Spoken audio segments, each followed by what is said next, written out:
It's me, Taylor. I want to play a little bit of music while we wait for someone to get in here. Let's see here. Oh, I got that kind of upload.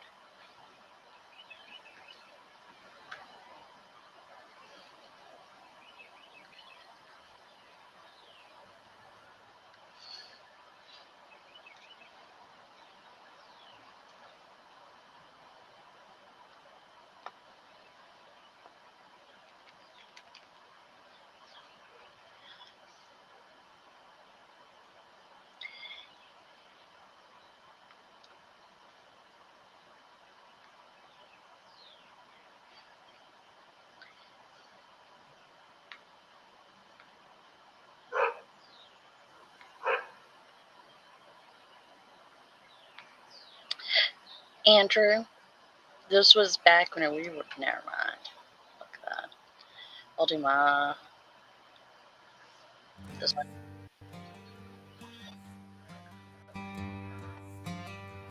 While we wait for someone to get in.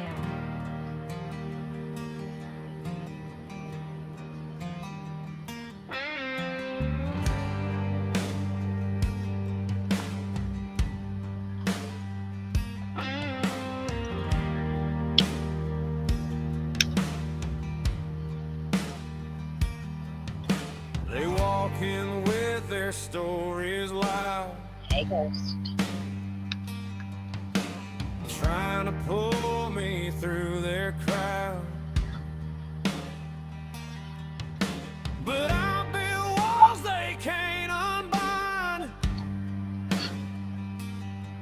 My strength is sharp, it's well defined. Voices rising like a storm. But I've been here, I've been reborn. I stand my ground, I hold my line. Their shadows fade while I still shine. Don't you love it? They can't break me, they can't drown. I stand my ground. I stand my ground.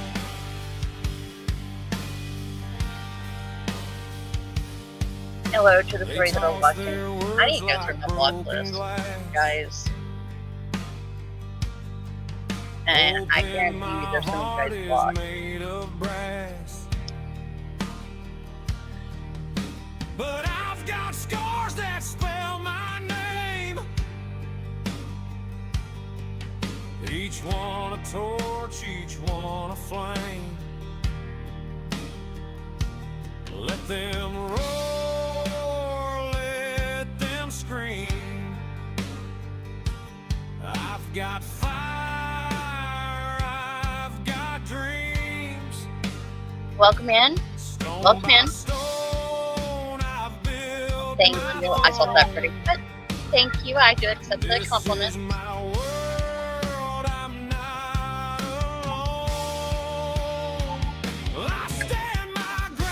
Will it bother anyone if I smoke? I'm not even going to worry about the block list right now. Mark can come in underneath a different name if he wants to come in. So me and Ed have been working on cases together, and let me go pull up the last case we did, and then we'll go over some of the other cases we have talked about. I guess I could go to my live. That would actually give me some views, even though I've already looked at it.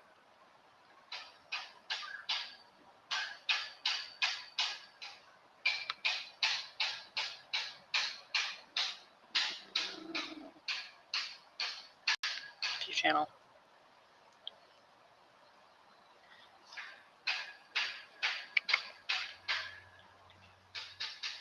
Okay.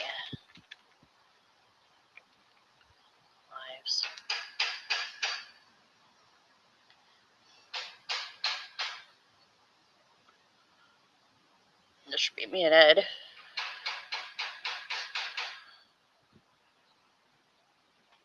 This will be me and Ed. Okay.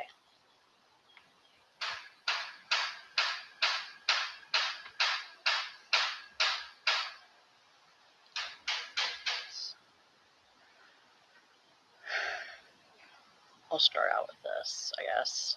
Ugh. I hate hearing my own voice. But I think it's probably the best way of doing it.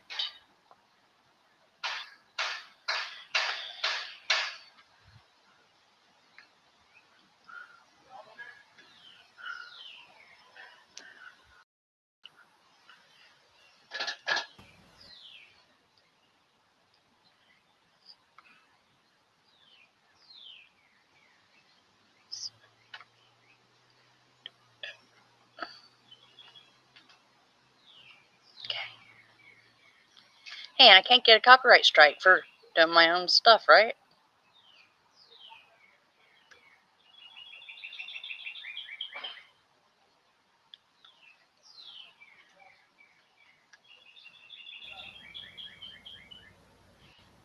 Hello, hello, hello, y'all. Just a moment.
Y'all.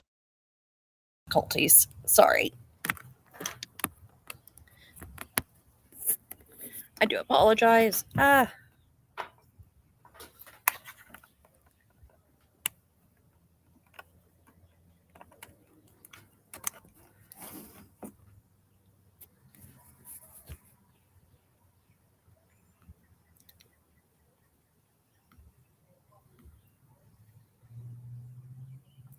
Joy. Okay, well, I was going to turn on my camera today. Hello, hello, welcome in. Am I connected now?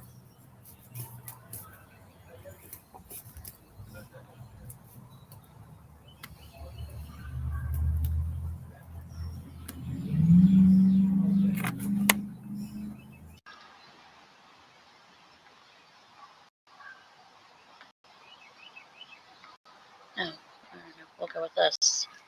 Now, am I connected? Now are you going to work? No. Why? No. Why? Okay, well, I guess I won't have my camera on today, so it doesn't really matter if I'm big or small. How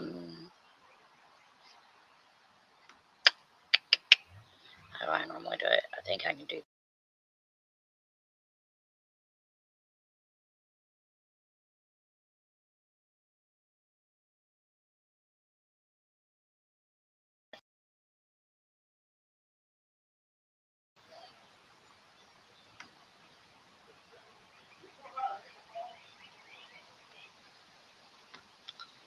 I want that big. There we go. Okay.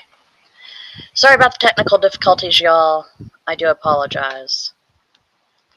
Like I said, me and Ed did a lot.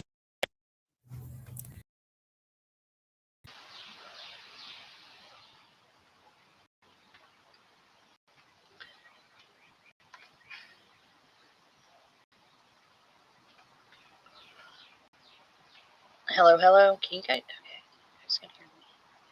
What is going on here?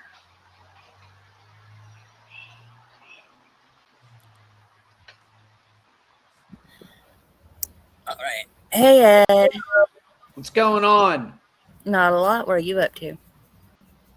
Well, I was out, and then I got a message saying, "Hey, we're doing a show tonight." I was like, "Well, I can't do that show right in the middle of this coffee shop, so I gotta go home." So you were at a coffee shop, huh? I was hanging out. I was just getting comfortable too, D. You're the one. Sorry, I forget. I'm on. Yesterday, we can do it tomorrow. I was like, okay. I know, I did. I know, I'm here. I'm prepared. I wouldn't show up if I wasn't prepared. It's either me show up prepared or me not show up at all. Well, what was your podcast over? I haven't listened to it yet today. I usually listen to it. I had a friend of the podcast, Heather Grotman, on, and we discussed the 1984 disappearance of Rex Douglas, who it is now believed was not his real name. He had lied about his background, etc. And so we talked about him.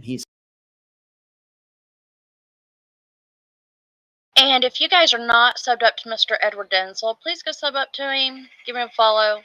He does true crime just like I do. Still missing 42 years later. Oh. So this is, I think, the first disappearance that the podcast has covered where after the fact, it was like, oh, that person might not have been who he said he was. Dang. We're always breaking new ground, D. You know, always looking for new stuff. This is true. What about you? What's been up with you? What's going on? Haven't been doing many lives. I normally do 2 a week, but this month has been just horrendous already. So why is that? What's going on here? The weather, the tornadoes, all that stuff. Oh. So it's kind of hard to work around. You know what I mean? Work around that. I see. So you had more tornado warnings this past week? Yes. Really? Matter of fact, we are underneath a severe thunderstorm watch right now. Huh. Well, if you go flying away, D, you know. Take the laptop with me. I'll feel really bad, D.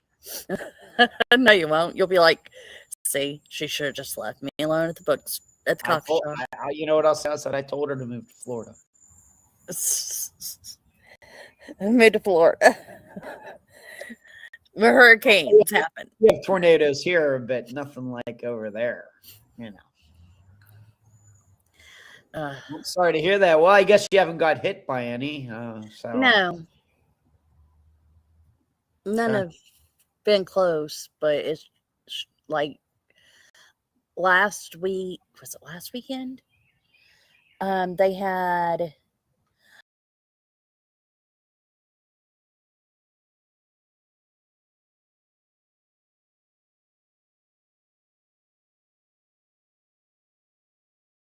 I think 3 go over the top of the EMT office in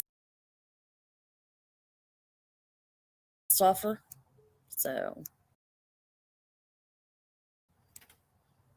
Huh. They've had sirens. Wow. Well, the only experience I have in that area, of course, is with hurricanes.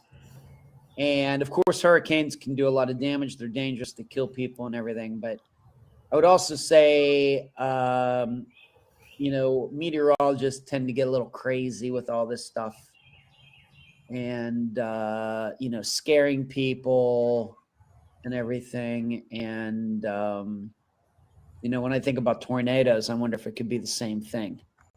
They're coming. It's good. It's going to be an F5 and they get it. And then you don't even get hit at all. Well, hello, Can. How are you, love? I wish it was like that here, considering was it last weekend after the was it last week after the show? It was last week after the show. Our sirens started going off. So I'm taking off out the door. We get in the car. We get halfway down the block, and they shut them off. Huh. And I was just cussing them. I was just like, "Grr." I was like, I told you, swearing at them. You were cussing them. Yeah, I was so just, grr. Couldn't even let me get to a cellar before you decide that we're out of damage. Yeah, we're good. I was just getting comfortable in this lawn chair in this cellar, and they shut it off. Mm-hmm. Yep. How does your son? Does he get a kick out of it or what? He is scared of them. Oh, is he? He will not admit it, but he is. Last year when we had him go off and we had to walk up to the cellar, the whole time he was screaming at the top of his lungs we were going to die. Oh, no. Yes. So I just try to keep it as calm as possible. Noise canceling headsets, whatever I have to do to keep him from panicking. Okay. All right. Huh. So. Well, at least what was this? Hold on a second. Let's see. She was a banker, wasn't she, or a teller? So do we have to start thinking like some guy who was a customer at the bank? Who's going in there, gets infatuated with Mary, stalks her, does something to her. Of course, with these, these credit cards, I don't know how to read into that. And then Diane comes in, takes her place, and then he becomes infatuated with Diane too. Yeah, this is one of those. I don't know how you're ever going to solve this. I don't know how anybody in the state of Georgia is ever going to solve this. No idea. I don't know. Well, the thing is, though, her husband, I don't know if her husband, she was only 25 when this happened. If he was like the same age, my dad's 89. So this guy maybe is in his late 80s. Is he still alive now? What? I don't know. And then with Diane Shields, just if you want to go over her, she was at work. And what did it say? I actually pulled up. Let me read an article about that, D. I actually pulled up on, because it's not on the Charlie Project, because it's not a disappearance. Hold on.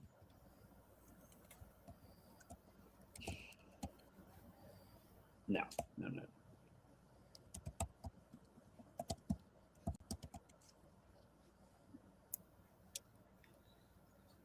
All right, hold on a second.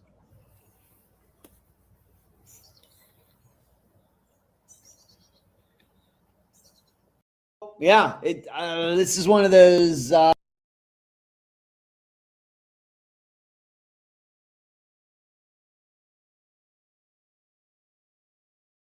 I don't know how you're ever going to solve this. I don't know how anybody in the state of Georgia is ever going to solve this. No idea. I don't know. Well, the thing is, though, her husband, I don't know if her husband, she was only 25 when this happened. If he was like the same age, my dad's 89. So this guy maybe is in his late 80s. Is he still alive now? Well, I don't know. And then with Diane Shields, just if you want to go over her, she was at work. And what did it say? I actually pulled up. Let me read an article about that, D. I actually pulled up on because it's not on the Charlie Project, because it's not a disappearance. Hold on.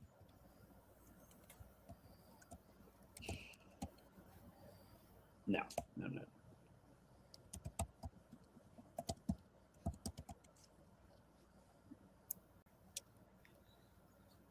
All right, hold on a second.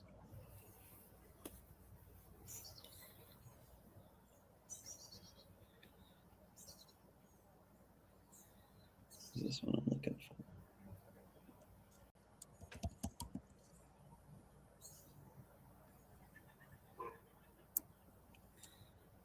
Wasn't the article that I looked at before.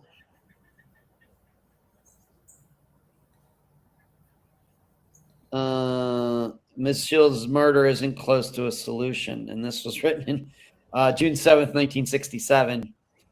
At 5:05 p.m. on May 19th, an attractive young secretary got into her car in a parking lot. A few hours later, the body of Diane Marie Shields was found stuffed in the trunk of her automobile in East Point in one of the most brutal and baffling murder mysteries ever discovered in the metro area. After 3 weeks of intensive investigation, East Point and Atlanta police admit they still have not come up with a motive for the bizarre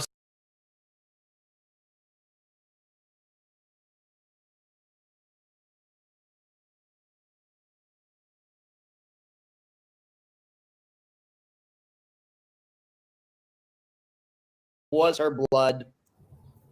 Some police officers, and then I was the one, I didn't know that, and I said, I think he'd make a pretty good guess. So I, reintroduced them to each other, and they did the interview, and of course he's in no body case. Of course, there's your train. There's your train. Do I know Oklahoma or what? And I got they mentioned me a few times in there. So I really appreciate it. I thanked Julia for that.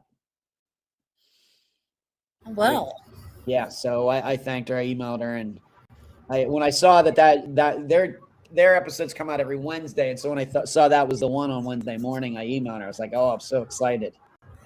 Well, how was Trivia Wednesday? Well, we came in second.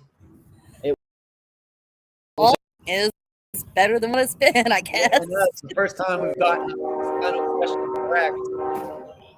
And so we came in second, move up the rankings quite a bit. So we're kind of back in. We have to try to finish in the top 5. And so I think we're like 7th or 8th right now. But moved up, passed up quite a few teams. It was good.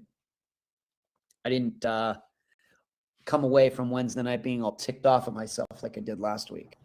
Yeah, you seemed very, very down. And then you said what it was Monday, and I was like, "Aw." He was upset. I only have fun if I win, D. Is that why we quit trivia over here? No, not really. We just, transformed a little bit. It's your show. Well, I think it kind of, the point that I was making with the trivia was these cases that you talk about, I talk about, maybe make it a little bit more easier to swallow, but I don't think anyone caught on to the thought there. It's all right. We've been doing this, talking about, women like Nancy Guthrie who have been abducted. I think this has been good. Yeah, I think it has went pretty well. I do. Yeah. So do you want to talk about Mary Shotwell Little? Yes, I have her photo up. See that? That's her right there, huh? Yeah, She was good looking. she was a pretty young lady. Huh. Yeah. Well, why don't you read a little bit about it? I took some notes. How do you want to do this? Well, if you want to read a little, or if you want me to read a little bit about what happened and how she went missing, it's up to you. All right. Let me pull this in. Mary Shotwell Little. I will just read a little bit of it. And this is a disappearance I've heard of before. In fact, I am sure that I have been. I'm sure I've been to this Charlie Project page more than once before. Why? Maybe just looking around. I really can't say. But Mary on October 14th, she had purchased groceries after work. Then met a coworker for dinner at the Piccadilly Cafeteria in Atlanta, Georgia, in the Lenox Square Shopping Center, Buckhead neighborhood of Atlanta. Mary was reportedly in good spirits at the time and spoke happily about her married life. She walked back to her car after dinner. This coworker was a female. Approximately 8 p.m. She was never heard from again. She didn't show up for work the next day, and they started. Her husband was out of town for business, and her car was eventually found. Was found in that same lot, where she had dinner the evening before with the coworker. Although there are reports that it looked like it had been moved. There's some discrepancy on whether, they had like a security guard in this parking lot or at the shopping mall, whatever it was. Discrepancy. Did they see it? Was it there all night? Wasn't it there? Did it get moved? Was it brought back?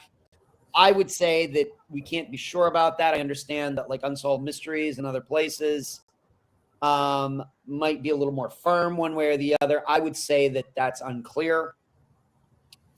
There was a coating of red dust on the car's exterior as if it had been driven on a dirt road. The groceries were still inside. And package of Kent cigarettes were in there. There was also a slip, panties, girdle, bra, and single stocking in the back seat. Most of the items had been kneaded. And the stockings had been cut with a knife. Mary's outer clothes, purse, coat, jewelry, and car keys are still missing, and they have never been found. Blood was speckled on the undergarments, but blood was found on the side door of the car, but certainly not enough to ever think that enough to kill her. It was her blood. Some police officers were of the opinion that the scene had been staged due to the great smearing of the small quantity of blood. There was an unidentified fingerprint of blood on the steering wheel. Her credit card ended up being used twice in North Carolina. So this is Georgia in North Carolina the next day, October 15th. First time was as an SO station. The second time was at another SO. Stations attended both stations recalled seeing a woman who appeared to have a minor injury to her head and was bloodstained to her head and legs. I don't know whether I'm supposed to believe that or not. Both workers told authorities that the woman was traveling with one or two unshaven middle-aged men who seemed to be commanding her. The woman appeared to be trying to hide her face from the attendants, and she did not ask anyone for help. The credit card had been used in the early morning hours of October 15th, so not long after she left her coworker. Authorities speculate that perhaps whoever had Mary was trying to lead the investigators away from Atlanta. The signatures on the credit card slip said Mrs. Roy H. Little Jr. and appeared to be her handwriting. Using Roy's mileage log and Mary's odometer, investigators estimated that the car had been driven only 41 miles, had been driven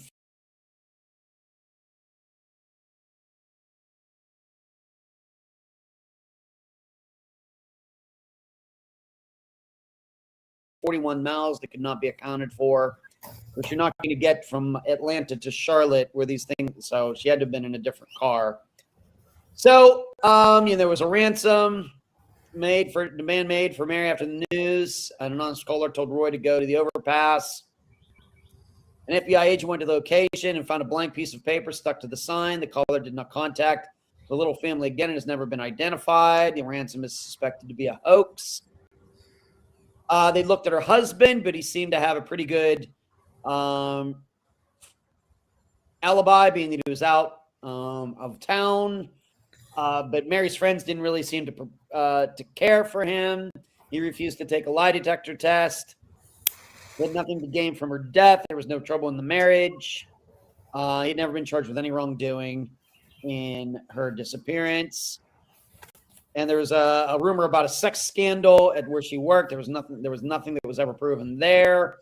Mary said she had been receiving unsettling phone calls, and allegedly there was somebody overheard her talking to somebody about, I can't go over there. Maybe she had a secret admirer. So essentially, she goes to work, has lunch, dinner, or whatever with a coworker, a female coworker, and she had these groceries. She's never seen. She goes out to her car, never to be seen again. No actually violence, a sign of violence on the car, blood, sweat, speckles here and there, but certainly not enough to kill her. So what do you think, Dee? Well, I know that it was also stated that I read on the site that got pulled up that she had a friend that was murdered as well, that was shoved in the trunk of her car. That was 2 years later. Yeah. It was not a friend. These women did not know each other. Oh, I thought they were coworkers and friends from what I read. No, it says, I read an article. I went back and looked at newspapers.com from 1967. You're talking about Diane Shields. Diane Shields and Mary Shotwell just happened to have the same roommate. Oh. They were not roommates. They happened to have the same roommate. And so Mary was roommate with this person. Mary got married. Diane ended up living with this person. When Mary went missing, Diane found out about the job opening and she took the job, and then she was murdered 2 years later.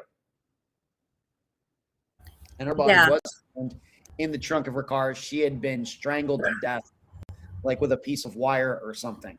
But I don't know if they technically knew each other. They had a mutual roommate friend.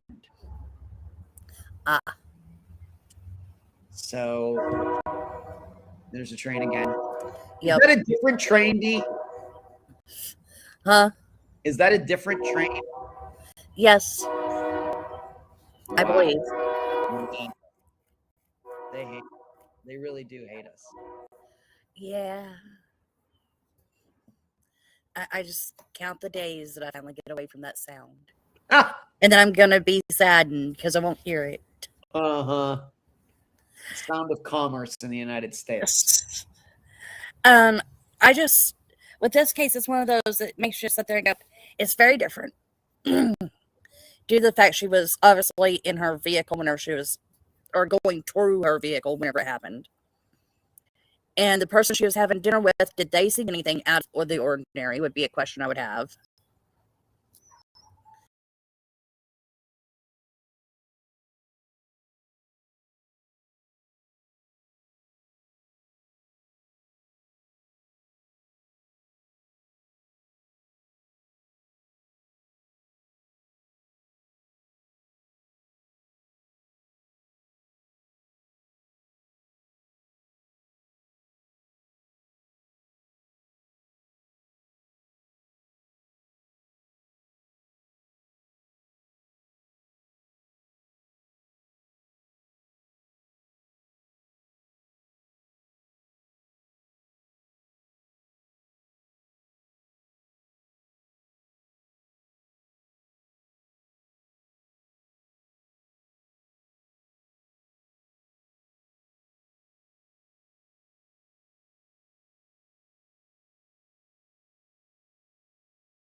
October 14th, 1965, Atlanta, Georgia.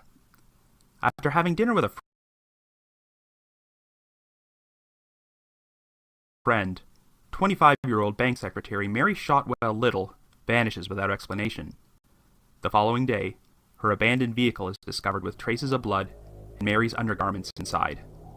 The case would contain many bizarre developments, including alleged sightings of Mary using her gasoline card in North Carolina alongside unidentified male companions, and the subsequent unsolved murder of the woman who took over Mary's job at the bank. However, Mary Shotwell Little is never found. After that, the trail went cold.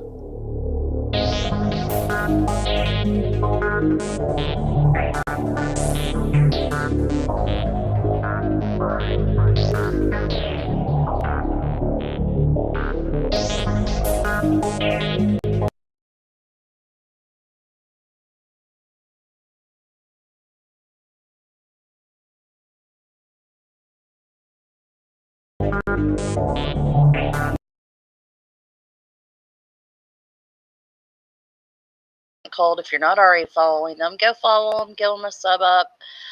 They do podcasts as well. I know they're on Spotify.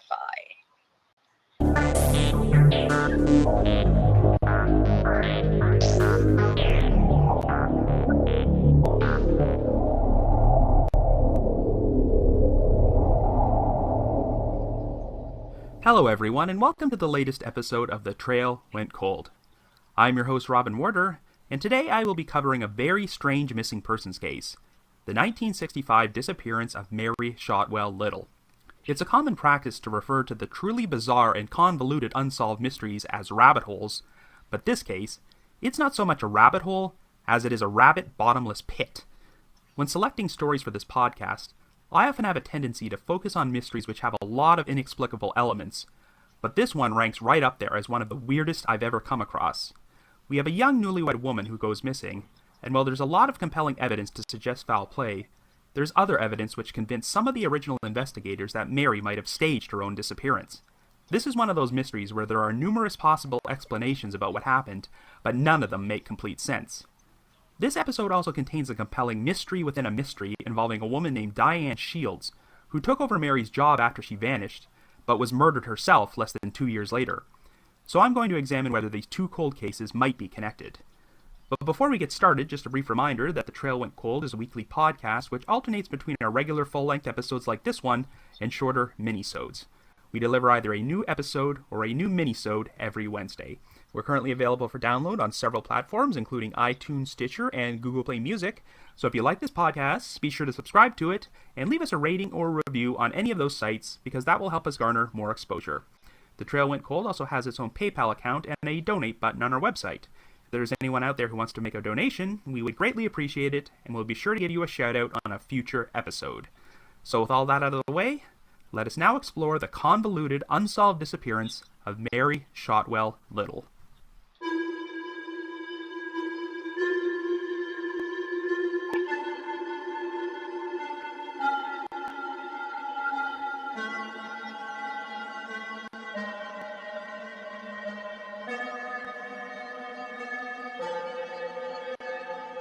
Our story begins in Atlanta, Georgia in 1965. Our central figure is 25-year-old Mary Shotwell Little, a newlywed who has been married to her husband Roy Little for 6 weeks. Mary works as a secretary in the personnel department of the Citizens and Southern Bank, while Roy is a bank examiner currently training to become an auditor with the state banking department. On October 14th, Roy has traveled to the town of LaGrange to complete his training, so after finishing her shift at work, Mary makes arrangements to meet a female coworker named Isla Stack for dinner at the Piccadilly Cafeteria in the Lenox Square Shopping Center. After buying 4 bags of groceries at a nearby store and placing them inside her vehicle, a gray 1965 Mercury Comet, Mary arrives at the cafeteria for dinner. According to Isla, Mary appeared to be in good spirits and said that when Roy returned home the following evening, they were planning to hold a party for their friends at their apartment. At around 8 p.m., Mary said goodbye to Isla and walked in the direction of her Mercury Comet, which was parked in a nearby lot. But what actually happened to Mary after that has been analyzed and debated for the past 50 years.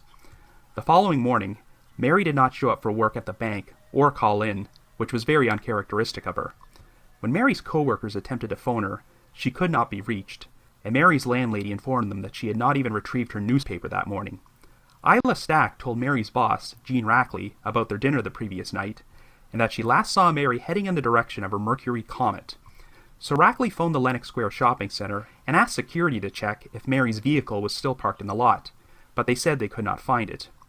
Well, at around noon, Rackley decided to travel to Lenox Square himself, and after searching the lot for a couple minutes, he finally did come across Mary's gray Mercury comet and notified the police. The vehicle's engine was cold, and there was a lot of disturbing evidence inside. A pair of women's underwear, a slip, and a girdle were neatly folded and placed on the console between the front seats. A bra was also neatly folded and lying on the floorboard alongside a stocking which had been cut by a knife. But most disturbingly, there were speckles of blood on the undergarments and small traces of blood throughout various sections of the vehicle, including the steering wheel, the front seats, the driver's side door, and the inside window of the passenger side. There were also grass clippings stuck to the blood on the front seats and an unidentified fingerprint in the blood on the steering wheel. While the fingerprint did not match Mary, testing would show that the blood in the car was likely hers. However, there wasn't nearly enough blood to suggest she had suffered a fatal injury. If that wasn't enough, the 4 bags of groceries Mary had purchased prior to her dinner with Isla Stack were still in the vehicle, along with some Coke bottles and a pair of Kent cigarettes, which was known to be Mary's brand. There was also a coating of red dust on the Comet's exterior to suggest it had been recently driven on a dirt road. However, Mary's car keys, along with her purse and the rest of her clothing, were nowhere to be found. Well, Mary was officially reported missing, and the case would take a number of strange turns. Investigators would eventually discover that Mary's gasoline card was used in North Carolina on 2 separate occasions on the very same day her vehicle was discovered. The first usage of the card took place at an all-night Esso station in the very early morning hours of October 15th, sometime between midnight and 2:30 a.m. This occurred in Charlotte, which also happened to be Mary's original hometown and where her parents still lived. The second usage of the card took place at another Esso station in Raleigh around 12 hours later. What was especially unnerving and lent credibility to these sightings is that the attendants at both of these stations told strikingly similar stories. In Charlotte, the woman matching Mary's description was accompanied by an unshaven, middle-aged man. She was lying in the front seat with a newspaper over her head, which appeared to be treating a head injury. The only time she stirred is when the man used her gasoline card and gave her the credit slip for her to sign. Now, the attendant in Raleigh claimed that this woman was accompanied by 2 unshaven middle-aged men. Once again, she seemed to be treating a cut on her head, and this time, there were also traces of blood on her leg. And once again, her gasoline card was used by the men, and the credit slip was given to her to sign. Both attendants reported that the woman appeared to be hiding her face, made no attempt to signal for help, and that her male companion, or companions, seemed to be very controlling of her. I'm glad I looked over and seen. I was trying to figure out what cases me and Ed have went over the past couple of weeks, so that way I could go over them again. With listening to other people's thoughts and opinions.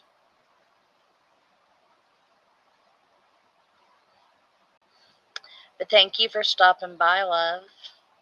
Makes me smile. Oh. I was going to turn on my camera. My camera won't work. So, go look in private chat.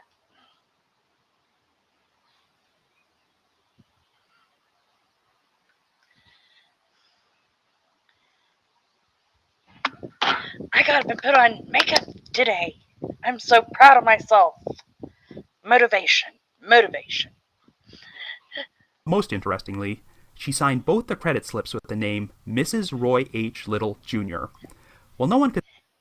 Yes, ma'am, I am.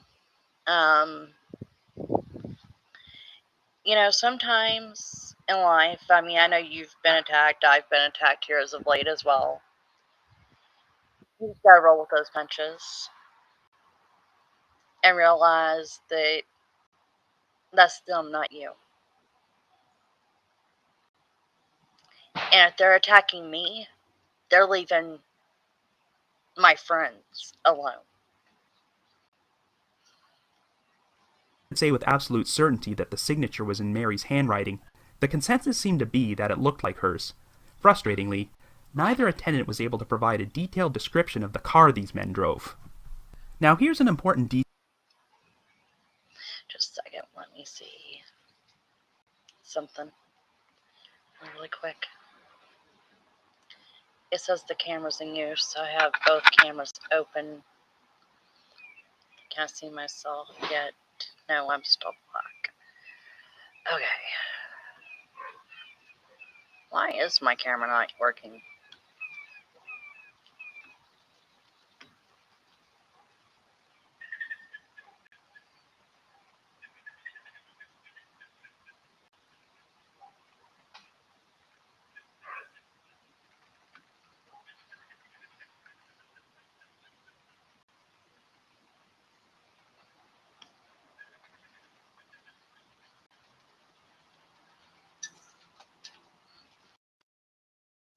This That's why I don't have my camera on. For some reason, it doesn't want to work.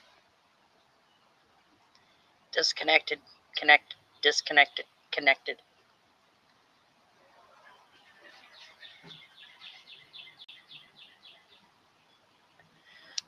So I don't know what's going on with my laptop. I'm gonna have to, I guess. Ugh, it's only a year old. It shouldn't have to be cleaned out, but I guess at some point I'm gonna have to clean it completely out.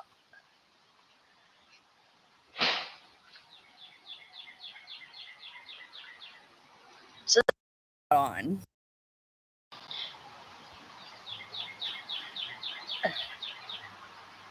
hello, hello, hello, hello. Can you guys hear me? Just a second. Do I need to reset? Possibility.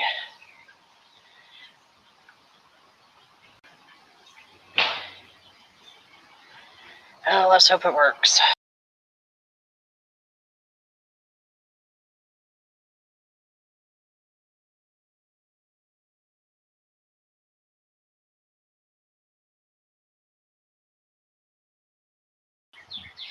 Hey, there we go.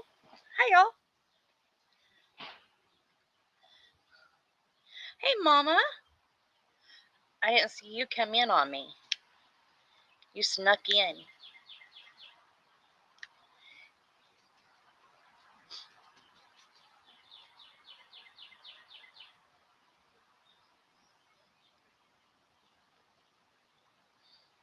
Yeah, do you guys like my house back there? Isn't it so pretty?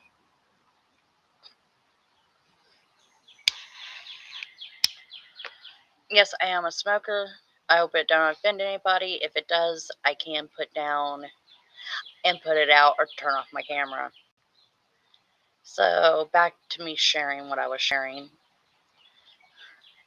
You guys got to remind me though to take a break because I'll forget.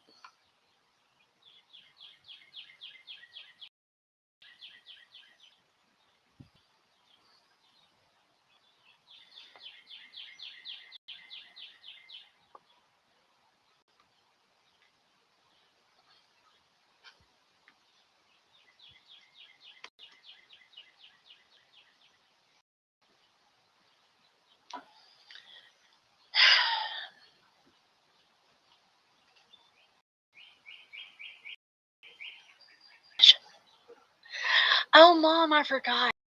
Shit.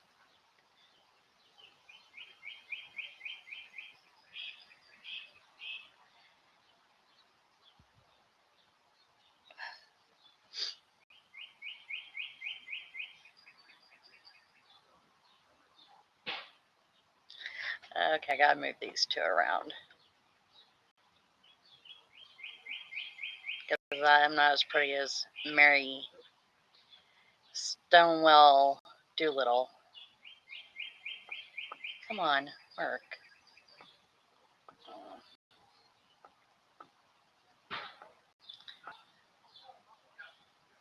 There we go.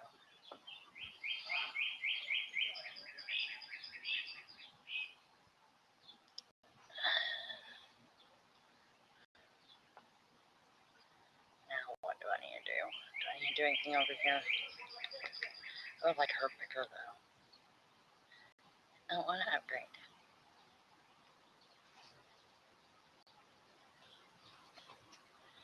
I can maximize her.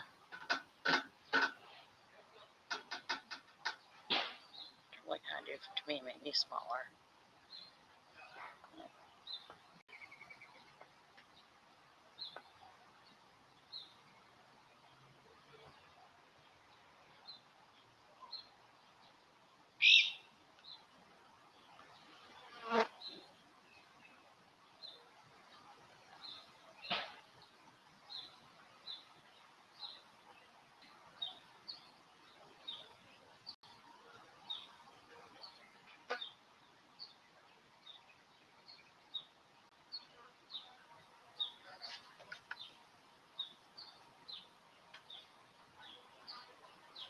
Nope.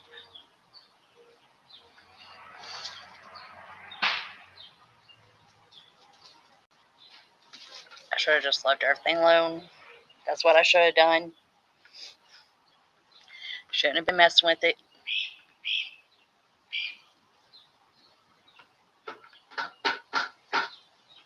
So, anything new with anyone?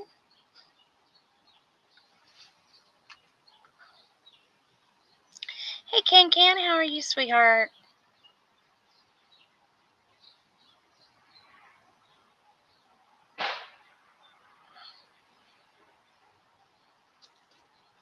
Swear I'm gonna get me fake lashes and these mosquitoes. Oh, TT, what is the plant you use to keep the mosquitoes away?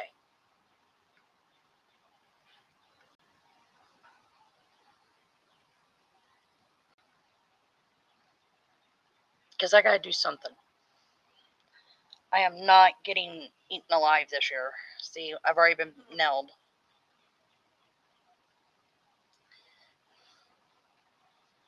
And I'm kind of allergic to them.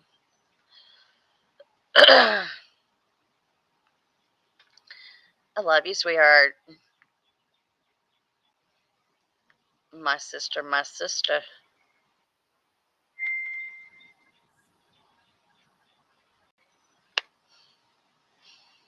That looks really good. Me smacking myself upside the head. I hope whoever grabbed that as a screen grab, I hope you enjoy it. That's what I hope for you.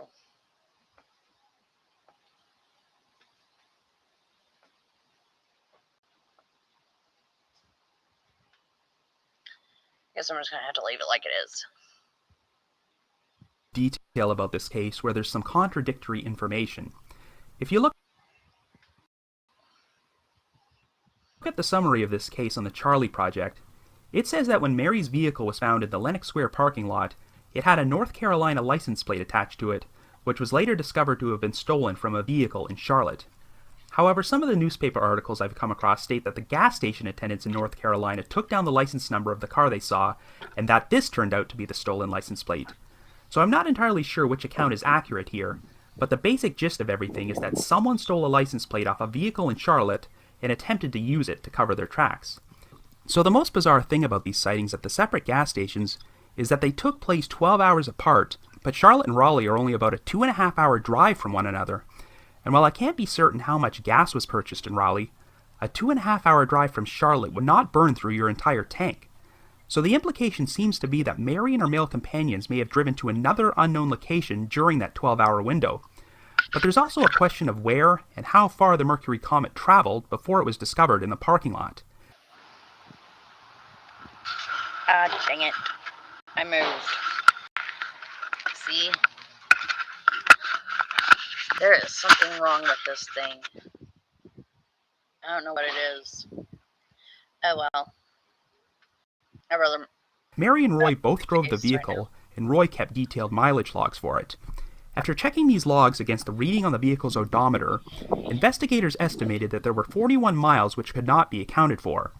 So if the comet did leave the Lenox Square parking lot after Mary finished having dinner, it wouldn't have been driven a great distance, and certainly not as far as Charlotte, North Carolina, which is nearly 250 miles away from Atlanta. Now, mall security claimed that the comet wasn't in the parking lot when Gene Rackley asked them to look for it the following morning. You could easily assume that they simply missed it, but the problem was that no one remembered seeing it in the parking lot overnight or the early morning. In fact, a patrol cop drove through the lot at 6 a.m., and he claimed he did not see the comet parked there. Nothing about the timeline of events seemed to add up at all, so what exactly was going on here? It's worth noting that a few days after Mary's disappearance, another woman came forward to police and reported that she had been accosted by a thin man with a brown crew cut in the Lenox Square parking lot on the evening of October 14th. The woman thought she was being followed, so she climbed into her car and locked the door, when this man suddenly appeared to knock on the window and tell her that the back tire was low. She ignored him and instantly drove off, and when she stopped at a gas station to check her tires, she discovered they were completely fine. This incident apparently took place only minutes before Mary was last seen walking towards her car. It's quite a compelling coincidence, but no one ever identified this man, and there was at least one witness who recalled seeing Mary drive the Comet out of the lot that night, lending credence to the idea that she was abducted elsewhere. So investigators explored other possible scenarios, starting with Mary's husband, Roy Little.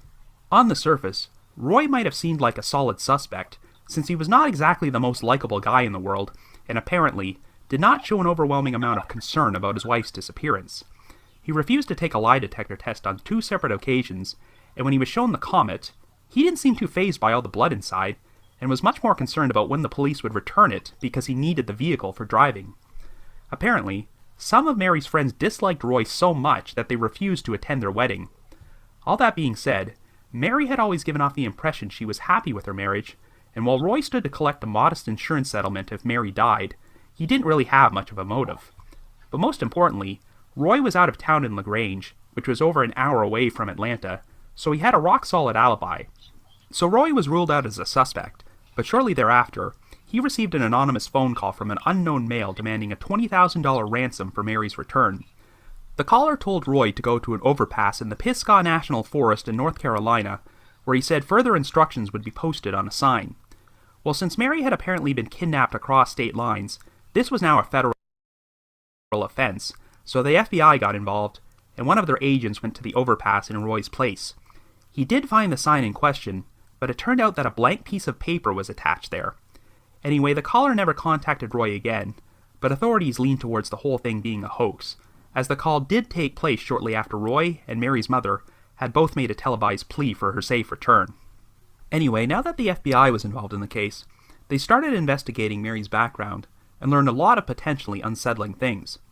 According to some of Mary's friends, in the weeks leading up to her disappearance, she had been receiving a series of phone calls at her workplace and seemed visibly shaken by them.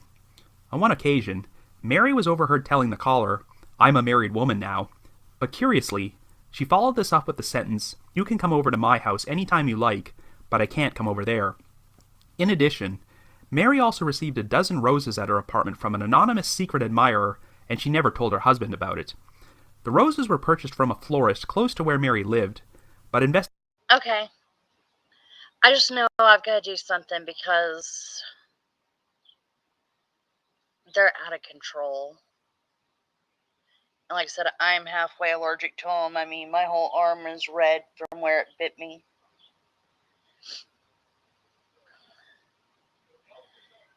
I mean, I also know that burning incense will help too, and I've done that.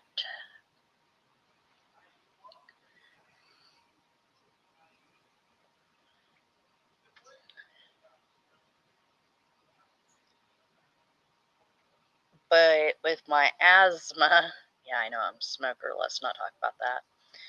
But with my asthma,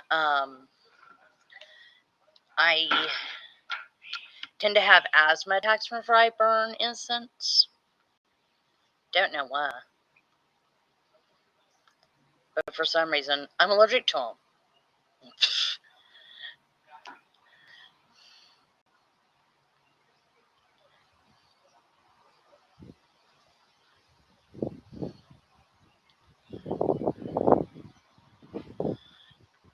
See, I want to ask him if he'll get me some of those big flower pots so that way I can do like probably marigolds and lavender in them, and then in another flower pot do me a herb garden anyway. So I mean, mint, rosemary, and basil all go in a herb garden. So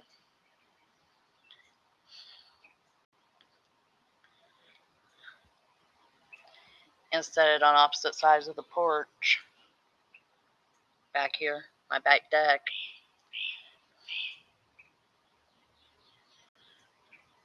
And Mom, I wasn't showing them where you live. I was just showing them that I'm a real human. And that I might be prettier than my photo. You know. But then I go slap myself upside my head. Okay, I want to mute for a minute. investigators were unable to find out who sent them. However, while Mary's friends knew about the phone calls and the flowers, she never openly discussed these things with them, so they had no information to offer. All that being said, Mary did tell her friends that she was fearful of driving alone or being home alone when Roy was out of town, and she seemed to imply she had something important she really wanted to tell them. But she never elaborated on any of this. If that wasn't enough, investigators... I have not. But that might be an idea. Because all I'd have to do is use like an old can to put it in.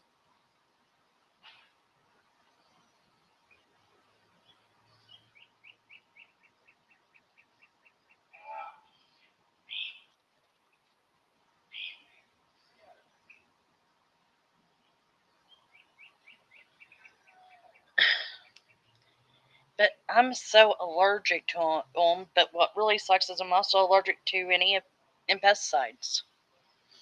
I have tried the off. Now something that I would love to have the money to go buy is the Avon oils, because the original scent will keep them away. They also keep the little aphids away, the little bitty things that you can't really see, but you know you've been bit by it because it itches.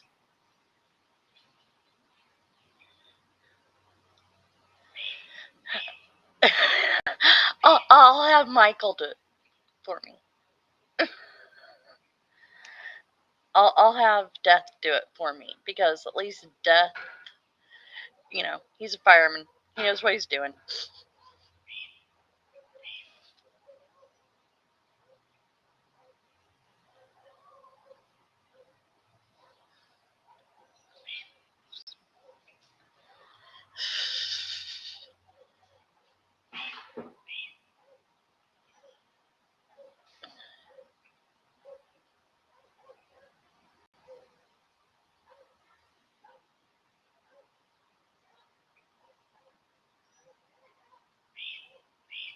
What I like are the tiki torches, but the fluid for those are almost as expensive as buying the whole.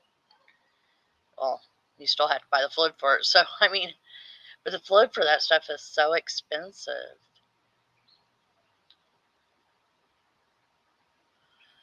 Ed has a little thing that he puts on his deck in the condo that keeps mosquitoes away.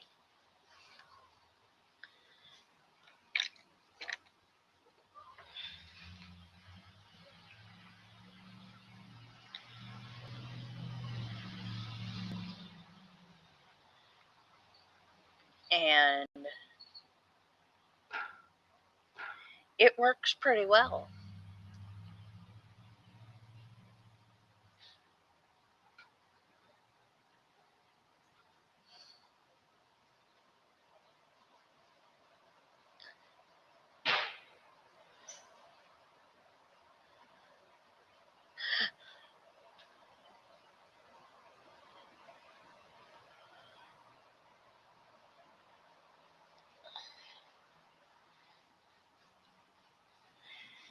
It just, for me, I have to find stuff that isn't something you would normally use because of the allergies I have,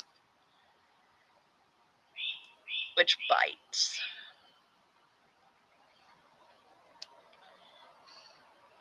Also learned from Mary's boss, Gene Rackley, From you. that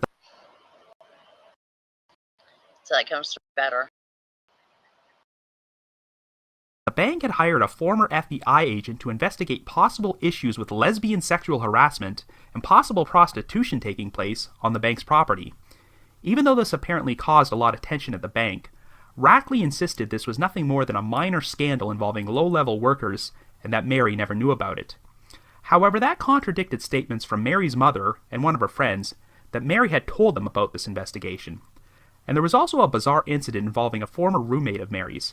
Shortly after she was questioned by police, the woman's husband received an anonymous phone call from a man who stated, "Your wife is next," before he hung up. The next major development occurred in 1966, when the FBI interviewed an inmate at Georgia State Prison who was serving a life sentence for murder. He claimed that two men told him they'd been paid $5,000 each to kidnap a woman named Mary, and then showed him Mary Shotwell Little's credit card as proof. They took him to a house in Mount Holly, North Carolina, where Mary was being held captive, and she was subsequently murdered, though the inmate claimed he had no direct participation in the crime. He also claimed to have no idea who hired these two men, only that Mary had apparently found out something they did not want her talking about. Well, no evidence was ever found to corroborate this guy's story, and it was pretty much rejected by investigators at the time, but we'll get back to it later. However, there's one more creepy postscript to this story. Shortly after Mary's disappearance, Diane Shields, a 22-year-old employee at the Citizens and Southern Bank, was transferred to Mary's department to take over her position, and she even got to work at Mary's desk. Diane also befriended many of Mary's colleagues, and even lived with one of Mary's former roommates for a time. Well, by 1967, Diane had left her job at the bank, and was now working at a place called Georgia Associated Industries. At 5 p.m. on May 19th, she was last seen leaving her work in her Chevrolet Impala, but at 2:30 a.m. the following morning, the vehicle was found abandoned in one of Atlanta's business districts, with Diane's body in the trunk. She had been suffocated when a scarf and a piece of paper from a phone book were shoved down her throat, and she'd also received a sharp blow to the back of her head. Diane was not sexually assaulted, and nothing was stolen from her, not even her diamond engagement ring, so no one could figure out the motive for this crime. In an eerie parallel, Diane had also been receiving roses prior to her disappearance, but in this case, they were able to track down the person who sent the flowers and rule them out as a suspect. However, according to Diane's best friend, Diane had told her she was secretly working undercover with the police, trying to help them solve the disappearance of a woman named Mary, but no official record was ever found to suggest that Diane was involved in the investigation. But here's a really strange detail. One of the detectives was quoted in the papers saying that he believed Diane's case and Mary's case might be connected, and he soon received a phone call from Mary's mother, who said she did not want the investigation into her daughter's case to be pursued any further. No one knows why she did this, but other than the fact that Mary and Diane had worked the same job, no tangible connection was ever found between their disappearances. Anyway, there wouldn't be any more major developments in Mary's case, but there was apparently a divided reaction within the police department about what they believe happened. Some of the investigators felt that Mary was abducted and eventually met with foul play, but others thought she might have staged her own disappearance, and the phone call from Mary's mother asking them to stop the investigation may have added more fuel to these rumors. And it's also worth noting that for reasons unknown, the police file for Mary's case also mysteriously went missing in the years after she vanished. But whatever the real truth, there has been no trace of Mary Shotwell Little in over 50 years. So I guess you could say, the trail went cold.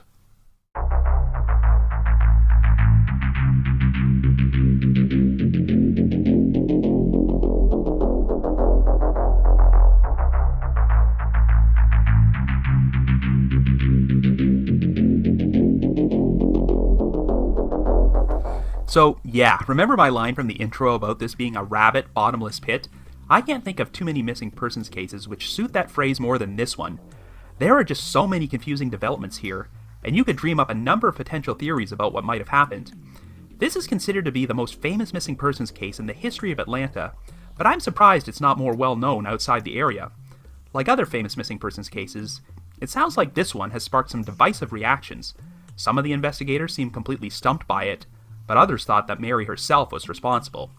However, here's a perfect example of how none of the theories make complete sense.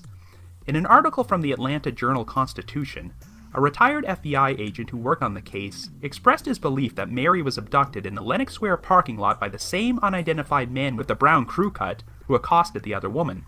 According to him, this man carjacked Mary, took her to another location to sexually assault her, returned to the parking lot to switch vehicles, and then drove Mary to North Carolina in his... I think she was from Georgia. Give me 1 second. I can bring up an article.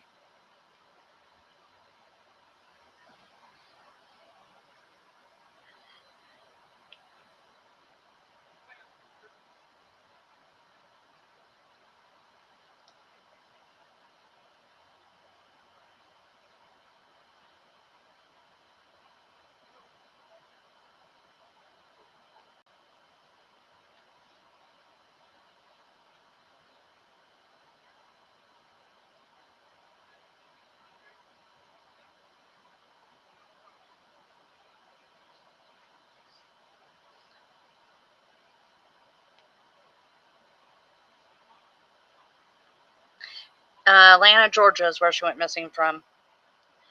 Mary Little vanished from the Lex Square Shopping Center parking lot in Atlanta, Georgia on the evening of October 14th, 1965.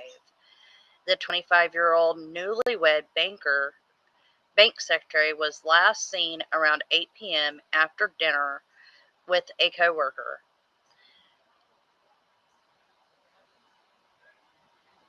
Her car was discovered the next day with blood stains, unusual clues, and 41 extra miles on the odometer.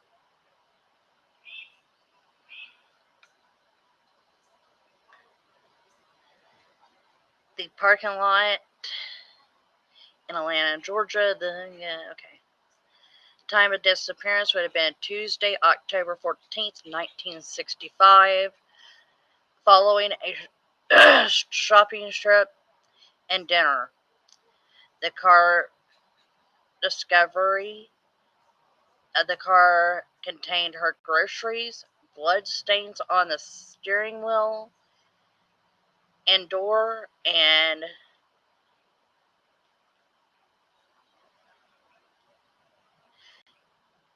undergarments, including cut stockings, folded in the back seat of the car. The car was found covered in red dirt, suggesting it had been driven out of the city.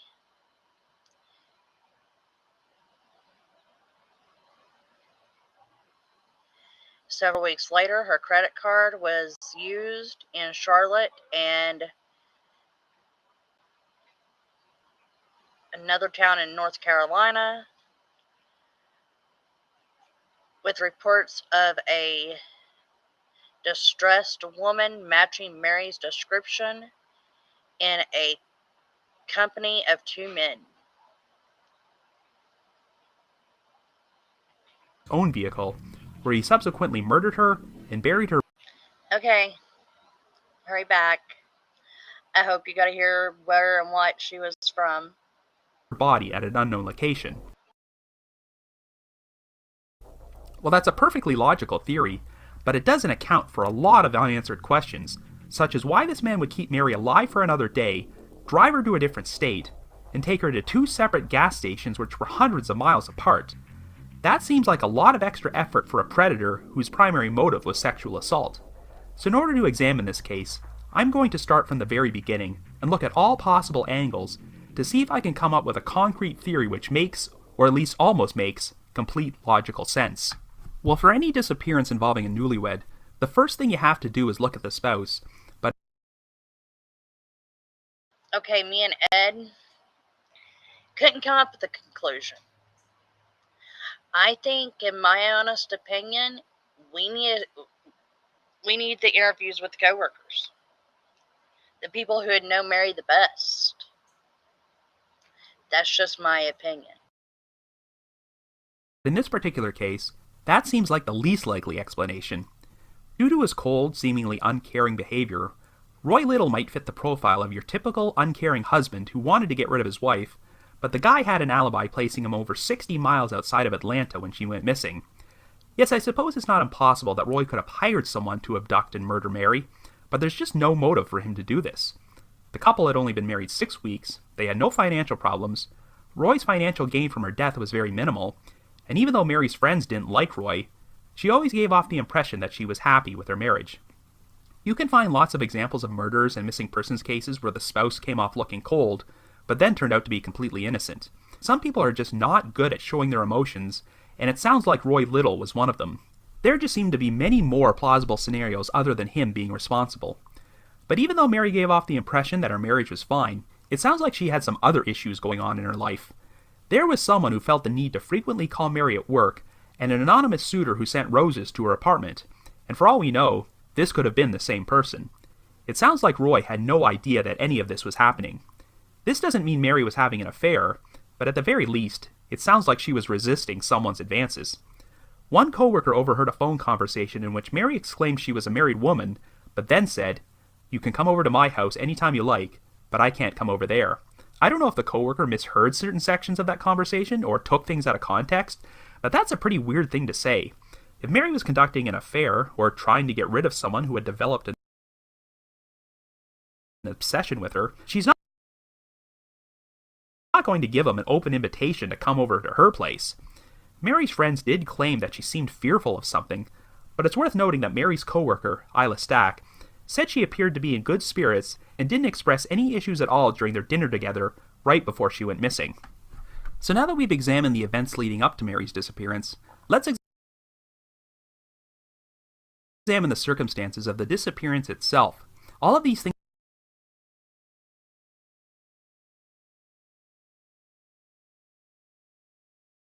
I've talked about might be a non-issue if Mary was the victim of a random abduction, which is certainly a possibility.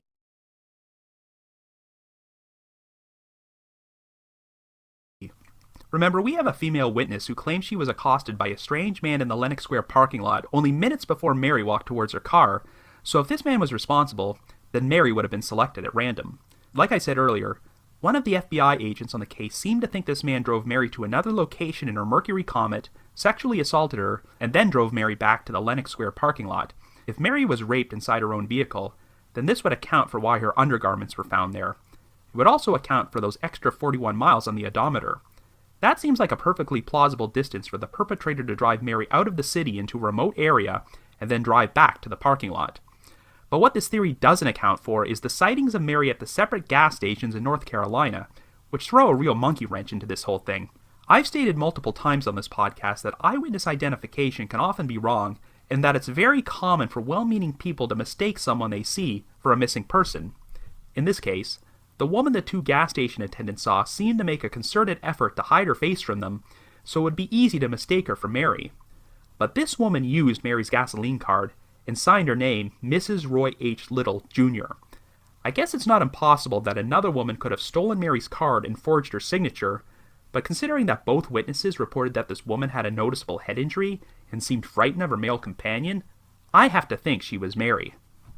And that's why it's hard to believe that Mary was the randomly selected victim of a sexual predator, because I just don't know why he would take her to another state and keep her alive so long. Of course, it's possible that whoever abducted Mary wanted to keep her in captivity for a while as his sex slave or something. It might seem brazen to take your captive to a gas station and make her use her own card to pay for fuel, but if the abductor lived a great distance away from Atlanta, then perhaps pulling over for gas was unavoidable. Maybe the reason he made such a long journey from North Carolina to abduct a woman in Atlanta was because he knew that abducting someone from the area in which he lived would attract too much attention. You might be wondering why Mary made no attempt to signal for help at the gas station, but given that she already had a serious head injury and had likely been assaulted by this point, her captor probably frightened her into staying silent. However, the most baffling part of this whole story is that this exact same situation happened at another gas station in Raleigh 12 hours later. If these sightings had occurred within a 3-hour window of each other, then that would be one thing, as Raleigh could have just been another stop on their trip to wherever they were going. But it does not take 12 hours to drive from Charlotte to Raleigh, and you should not have to refill your tank again after driving that distance, so the implication seemed to be that Mary and her captive traveled somewhere else before they went to Raleigh, but we have no idea where. And of course there had to have been more than one person involved in this, especially since the gas station in Raleigh claimed he saw 2 men with Mary. I can only assume this second man might have been dealing with Mary's Mercury Comet at the time she was seen at the gas station in Charlotte. But I really don't know what to make of the situation with the Comet. I could believe the theory that Mary's abductor drove her somewhere to assault her and then returned to the Lenox Square parking lot to switch vehicles, but the problem is that nobody remembers seeing the Comet parked there until Gene Rackley discovered it at around noon the following day. Now, when Rackley called mall security earlier that morning and they told him they couldn't find the vehicle, I would ordinarily be inclined to think they simply just missed it. Yet we have a police officer who was pretty certain the Comet was not there when he patrolled the lot at 6 a.m., and other witnesses seem to concur that it wasn't there overnight. When a shopping center is closed, you have to think their parking lot is pretty much going to be empty. Missing the Comet in a crowded lot on a busy day is one thing, but an empty lot in the middle of the night? I'm not so sure it could be missed. It sounds like Mary and her male companion were spotted at the gas station in Charlotte sometime between midnight and 2:30 a.m., so if the Comet wasn't parked in the lot during that time, somebody else had to have it in their possession. The way Mary's undergarments were folded, and blood was smeared throughout the interior of the Comet, gave off the impression that the scene had been staged, though it would have been pretty brazen for someone to try that in a shopping center parking lot in broad daylight. And let's not forget that depending on whether you believe the Charlie Project profile or the news articles, either the Comet or the vehicle spotted at the gas station had a stolen license plate attached to it. I'm going to assume the info from the news articles is correct, because it makes a lot more sense to attach a stolen license plate to your vehicle when you're driving it into a public place with a captive woman, rather than attaching the plate to a vehicle you've just abandoned somewhere. But I'll reiterate, all this planning seems far too complicated to be the work of a sexual predator who selected Mary at random to be his victim. So what could have been the real reason to kidnap her? Well, we did have someone phone in an anonymous ransom demand to Mary's husband, Roy. Granted, whenever there's a high-profile missing persons case like this, it's fairly common for people who had nothing to do with the disappearance to send fake ransom demands, so that easily could have happened here. However, this one is a bit more unusual than most, since whoever was responsible went to the trouble of sending Roy to a specific location and leaving a blank piece of paper there. This may have been nothing more than a stupid prank, but since Roy sent an FBI agent in his place, this also could have been a ploy for the kidnapper to check if Roy had contacted the authorities, and when they found out he did, they decided to back off on their ransom demands. The ransom call was probably just a hoax, but I can't completely discount it because of that inmate's story about two men being paid $5,000 each to kidnap Mary before they murdered her in Mount Holly, North Carolina. The authorities did not put a lot of stock into this man's story at the time, but it has gained some traction in recent years, thanks largely to the website maryshotwelllittle.blogspot.com. The blog is run by an attorney named Susan Carpenter Scott, who decided to conduct a personal investigation into this case. She actually obtained records of the interview the FBI conducted with the inmate in 1966, and has posted a transcript of it on her blog with the names redacted. In 2014, the Charlotte Observer published an article about how a retired Atlanta police detective decided to look into this angle.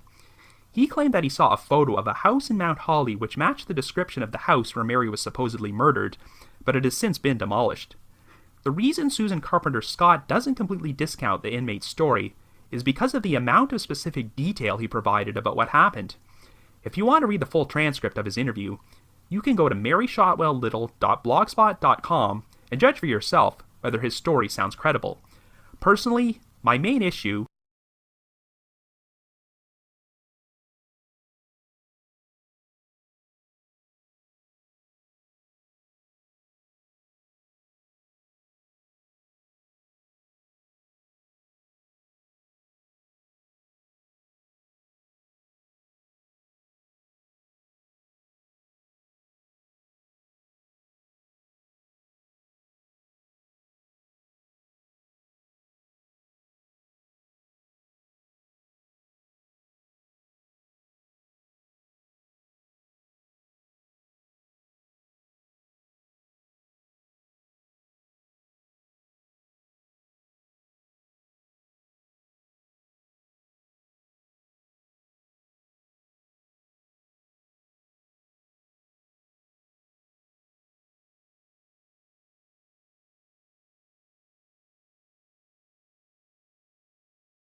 I was muted during all that.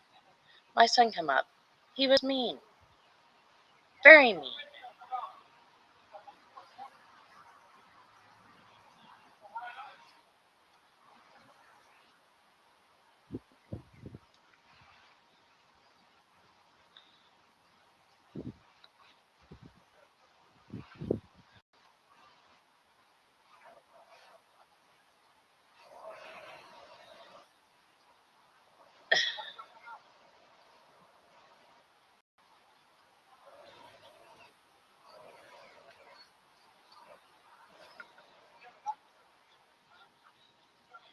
Okay, just a second.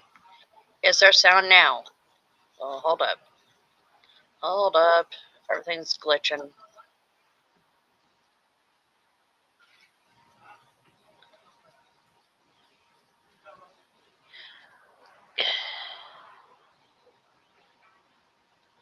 Test, test, test, test, test. Great, thanks. You have me sitting here going, I don't know what's going on.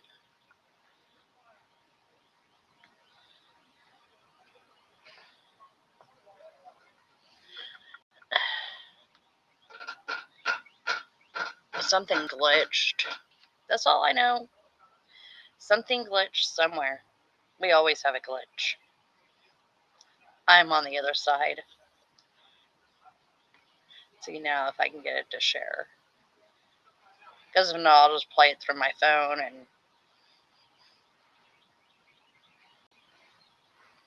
no, I want to share. Please let me share it.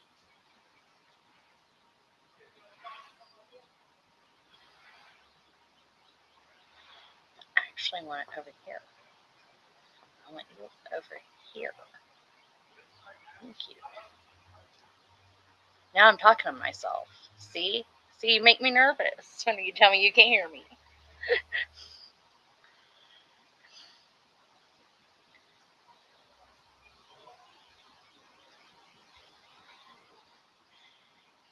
Y'all, I'm at 426 on subs. Gotta hit that 500 mark. Got to hit that 500 mark.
Test, test, test.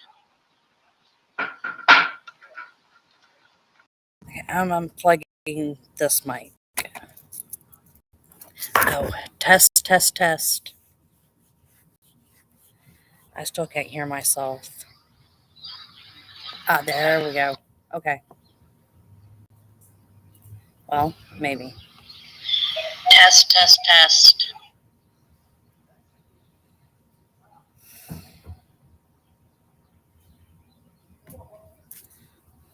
All right. I am back. Woohoo! I don't know what's going on with my brand new camera. So,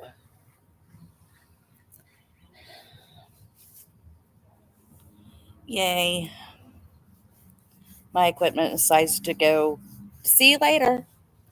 That's okay. I'm not the only one. Ikamal had the same problem yesterday, and he's got more subs than I do, so. As long as these bigger creators have the same problems that I had, I'm good. I know it's not just me. So we're going to listen to me and Ed real quick, and then we're going to go find those cases we talked about and find other cases, you know. You know how I work over here.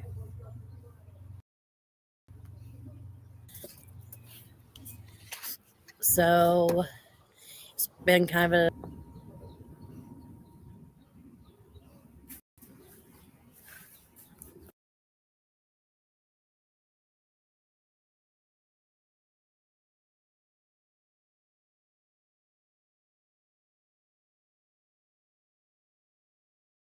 an interesting week.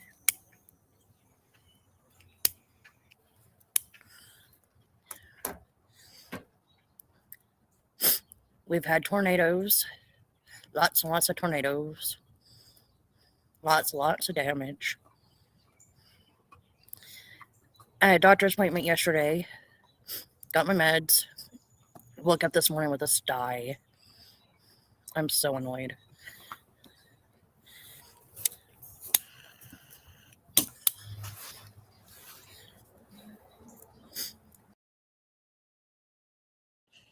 That's about all it says. But I think that he was in the truck, I think, right?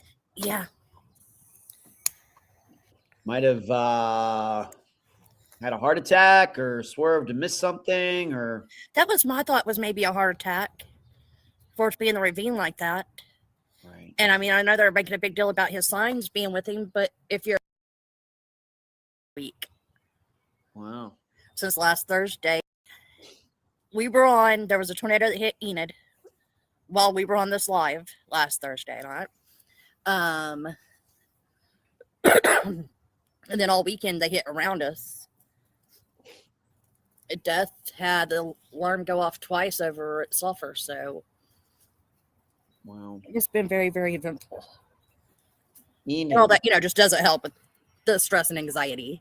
So That's right. because it's like after Nicholas walked down the road yelling, "I'm going to die," because we were walking and the sirens were going off, I'll never forget it. So anytime the sirens go off, my anxiety just bolts to the north. See how much you can take today.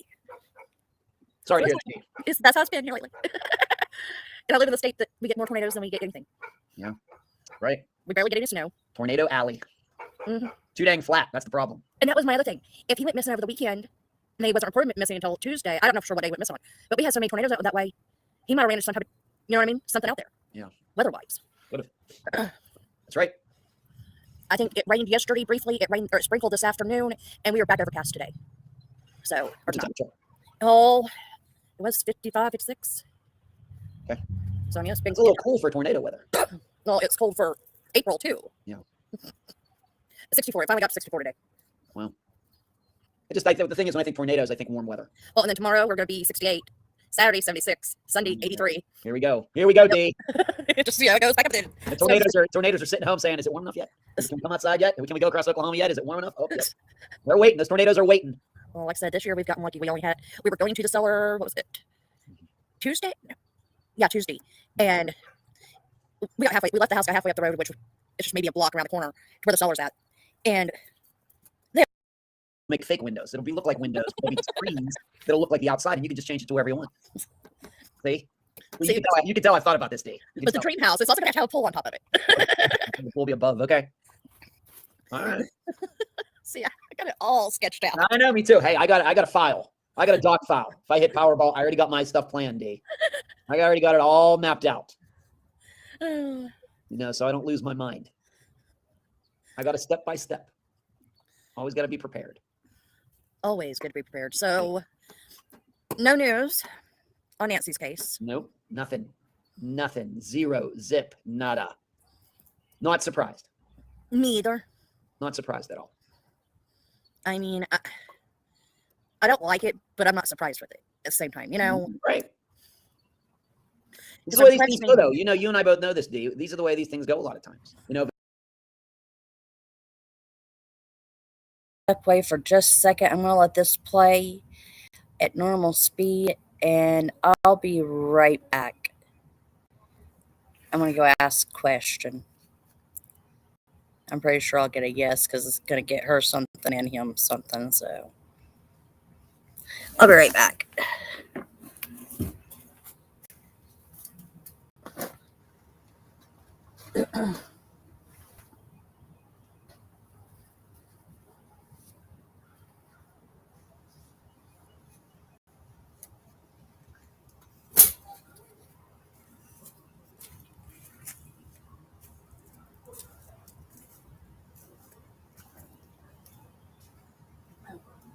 I was going to let that play, but at normal speed. I better get that done too. And remute myself.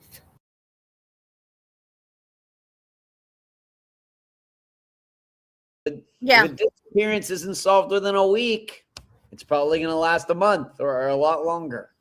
Well, I'm looking at one. Well, besides Molly and Colts, look at Summers. 3 years at this point, and nothing. Yep. Yeah, very sad. I mean, it's crazy. I don't get how people vanish out of their house. And I keep looking towards Tucson. I'm like, I don't understand how people vanish out of their house. But I guess I do. You know, Summer vanished from her house. Flash report was seen going downstairs. Well, that's where people mostly are. You have to look at it that way. It's like insurance companies know, where are you most likely to be in a car wreck? Near your house. Why? That's where you are most of the time in your car. Mm-hmm. You know, if you leave your house, you're near your house. If you're coming back to your house, you're near your house. You know, kind of the same thing. Yeah. And that's the sad part. You know, and then you look at Sebastian's case. He went missing from his house. And I'm looking at all these. I'm like, you know, most of them have one thing in common. They all went missing from inside their house. Because they're there. You know? That's why one's a child, one's a senior citizen. But I've noticed a lot of them, whenever they do go missing, you're right, it's from their house. Right. So, most of them are walking off. Very few are abducted. Yeah. If you look at Rosa's case, she went missing from her car, supposedly. You know? Right. Which is Summer's aunt. Right. I mean, look at Jody's case. She went, I mean, granted, she was close to her house, but she didn't go missing from her apartment. She went missing in the parking lot, you know? So there's so many of them that you look at them and they're like, huh, that's interesting. That's where one of these cases do you want to, that list you sent me, all those Dorothys and everything, which one do you want to discuss first? Do you want to do that? Or what do you want to do? I put down some notes. Oh, okay. We can do that first. Which one do you want to go with? You pick. Okay. You're always mean to me. You're always mean to me. That's mean to you. You making you pick. Is that mean? I gotta switch over accounts. Give me 1 second. so I can go pull up the list.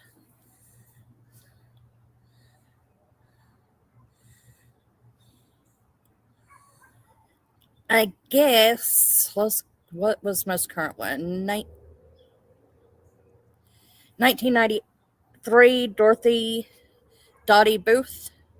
All right. Yes. Right. This one actually has a Wikipedia page. Oh. Devoted to her killer, Kimberly McCarthy. If you type in Kimberly McCarthy in Wikipedia, you'll see her there. And she was actually eventually executed by the state of Texas for what she did. Yep.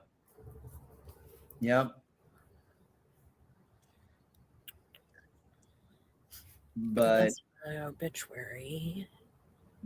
Dorothy Booth, she was a retired professor. And her next door neighbor was Kimberly McCarthy, and Kimberly, I guess, was into drugs and everything. Now, how it ends up that the college professor ends up living next to somebody who needs crack, I don't know. But that's what happened. That Kimberly decided she was going to rob Dorothy for money.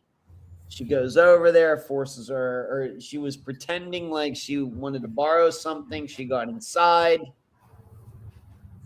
and she ended up stabbing Dorothy Booth to death. This is a murder that was solved almost immediately. It was not craftily done, or it was not a big question as to who did it.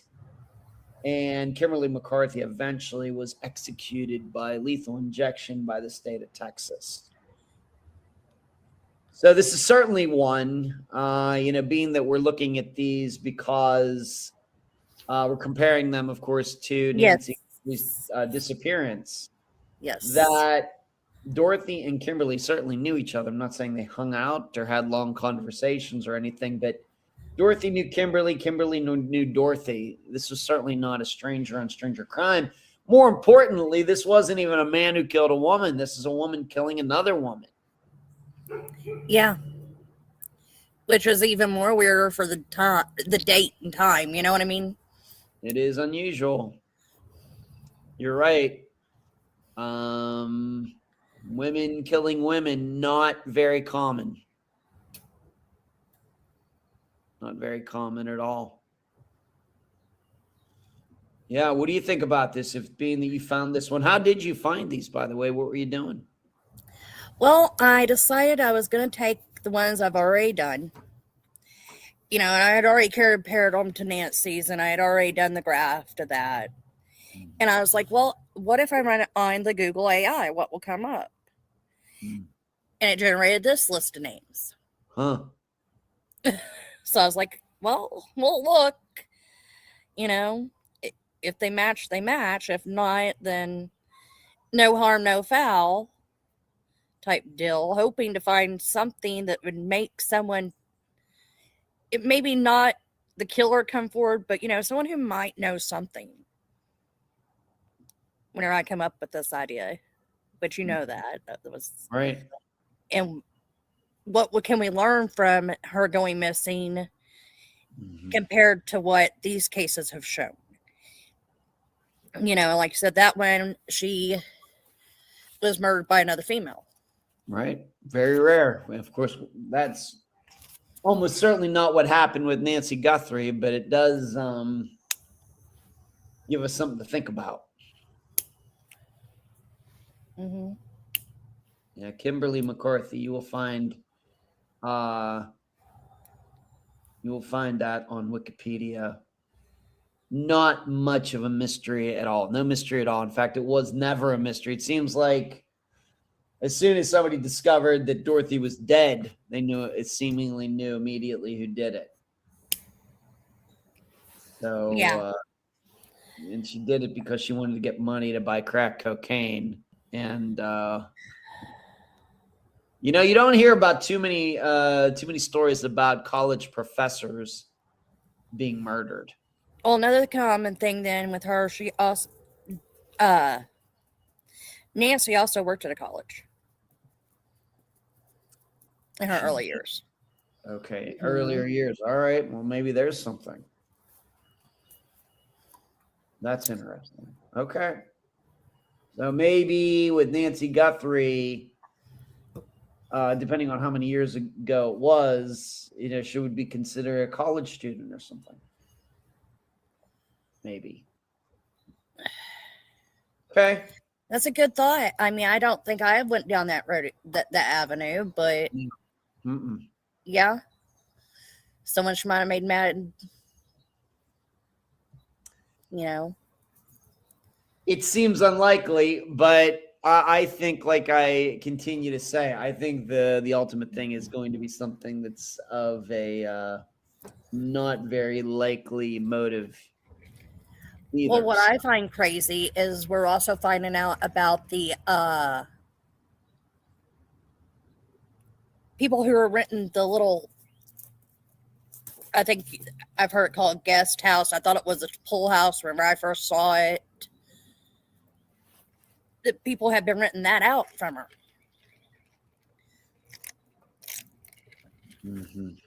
Right. So, I automatically went, well, maybe that's the case. Right. But on the other hand, if you thought it was that, wouldn't this have been solved by now? But certainly know everybody who rented there, and you'd think. You would think, unless mom was keeping it away from the kids. But I don't know how you'd be able to do that whenever your daughter lives maybe 5 miles from you. Yeah. Right. Your daughter and your son-in-law. Right. Unlikely. Huh. Now, the oldest son and Savannah didn't live close to her. But they're the only two, I think, that didn't live that close. And she only had 3, so that only leaves Annie. Yeah. And her husband, Tommaso, who works for the school. Who have gotten a lot of attention. Oh, yeah. But 3 months later, still everybody was hot on that. I don't know how many people are really hot on that now. Now, see, I never was really big Tomato, did it?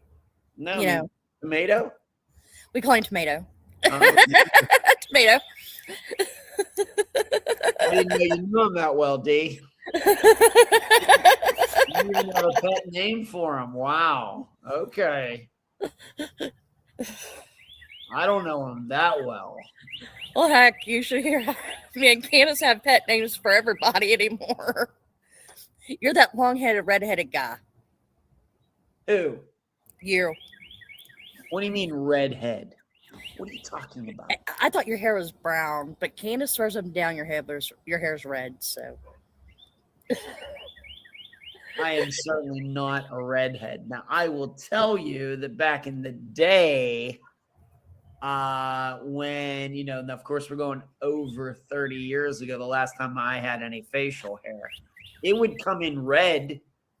And when I used to shave, it would be red. Not now. If I were to grow a beard out, it would be mostly gray, and that's why I don't, because that'd make me look a lot older. Certainly, but my hair is not red. I was like, red? I do not have the mutant gene, D. So I just let her go with it. That's her nickname for you. So, although I have always told everyone, and I've not hid this from anyone, that I am short. I know. You're short like my biological mother, yeah. And whenever she seen yesterday the paperwork from the doctor and it said 4'11", she goes, "Do what? I didn't realize you were that short." Were you like crouching down when you got measured, D? No.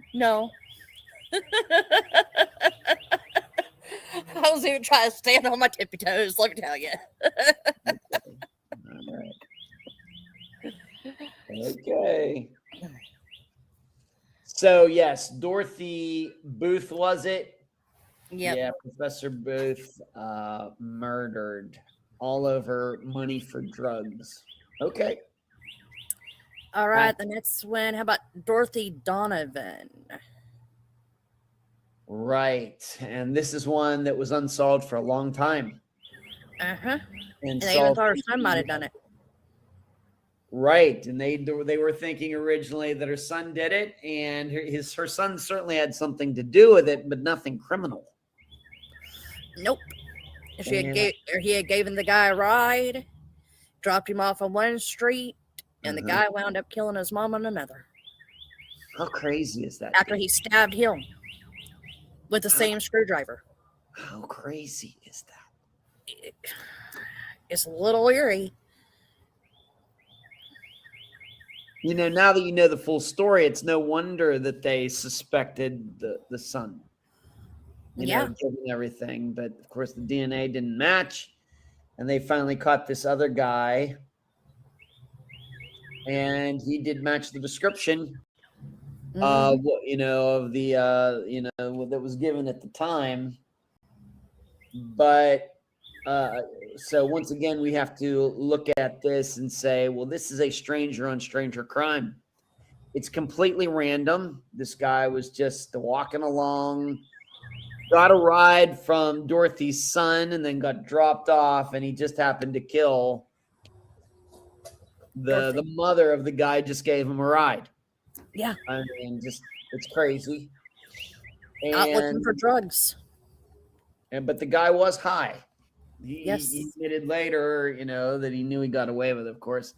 But yeah, he said he was high and he was just looking for some place to sleep or something like that. Really didn't know what he was doing. Busted into Dorothy's house. She saw him. He panicked. He kills her. Takes off. Completely random. And in fact, we can surely say that when this guy went out that night, whether he was going to do drugs or not, his plan was not to kill anybody. But that's what ended up happening. Yep. And so when we think about Nancy Guthrie's, bringing it back to that, we get so caught up in the idea, well, that it had to be somebody that knew her and everything. And I think percentage-wise, it's still, I think that's still the best choice if you're putting money on anything. Mm-hmm. But you don't have to look too far to find murders that may be similar. A woman murdered in her house that is done by a stranger. I mean, very, very, and it's oddly that, like I said, he found the guy who was trying to help him, his mother, to kill. It makes no sense. No. But, I know all of us swear up and down, it's going to be someone who knows Nancy. It's going to be someone who knew her, Right there, it's one of those, it wasn't someone who knew her. Nope. I mean, like I said, percentages, it's still most likely it was somebody connected to her who knew her, maybe through a third party or something like that. Not total strangers like what we're talking about here. Yeah. But this is what keeps the stranger on stranger crime, in our minds. There are just enough of them that you can't forget about it. Can't forget about it. And it very well could have been somebody else's house that night. That guy could have gone into somebody else's house, and instead of him killing somebody, he could have been killed. He could have been shot by the homeowner. Could have totally gone a totally different direction, but it didn't.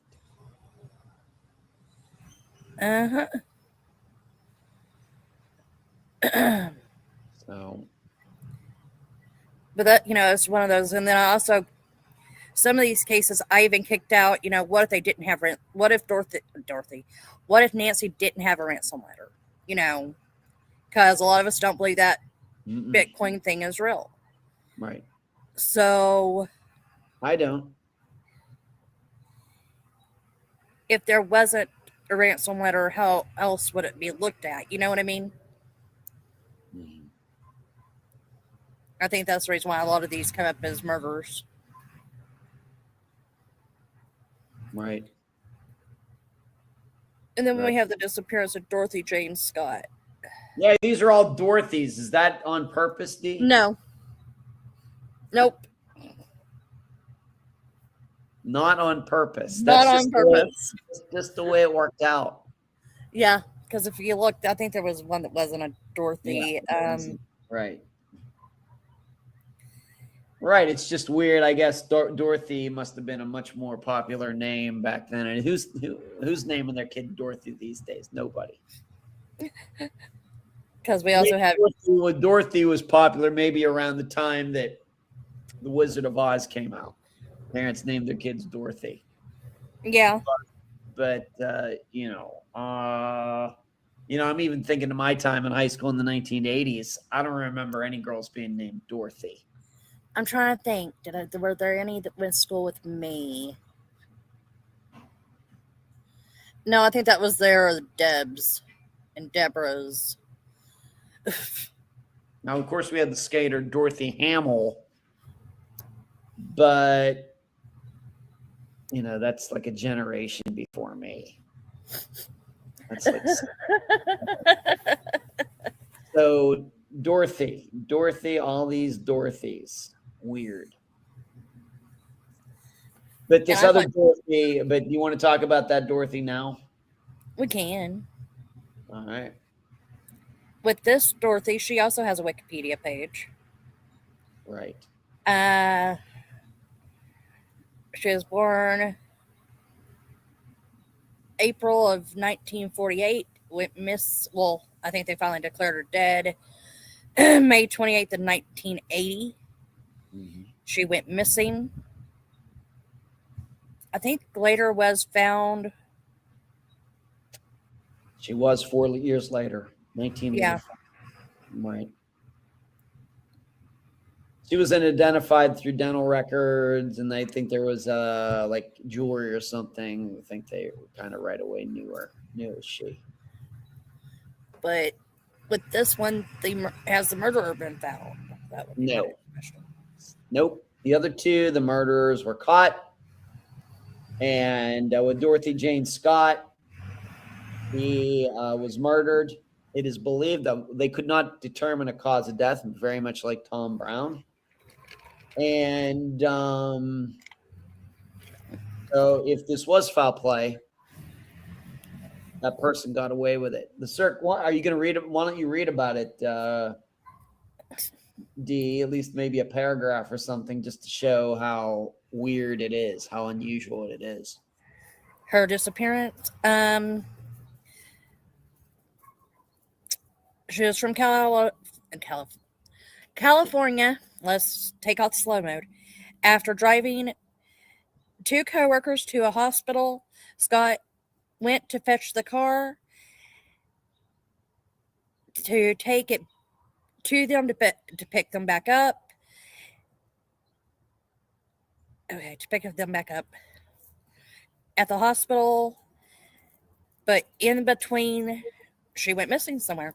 There was, however, as her car, they thought they seen the car. As it approached them, it sped away. Right. Neither could see who the driver was, with the headlights had on the high beams. The coworker reported Scott missing a couple of hours later after not hearing from her. In preceding months, Scott had been receiving anonymous phone calls from a man who had reported been stalking her and had left threatening messages. In January 1980, a man called Orange County Register, a local newspaper, that he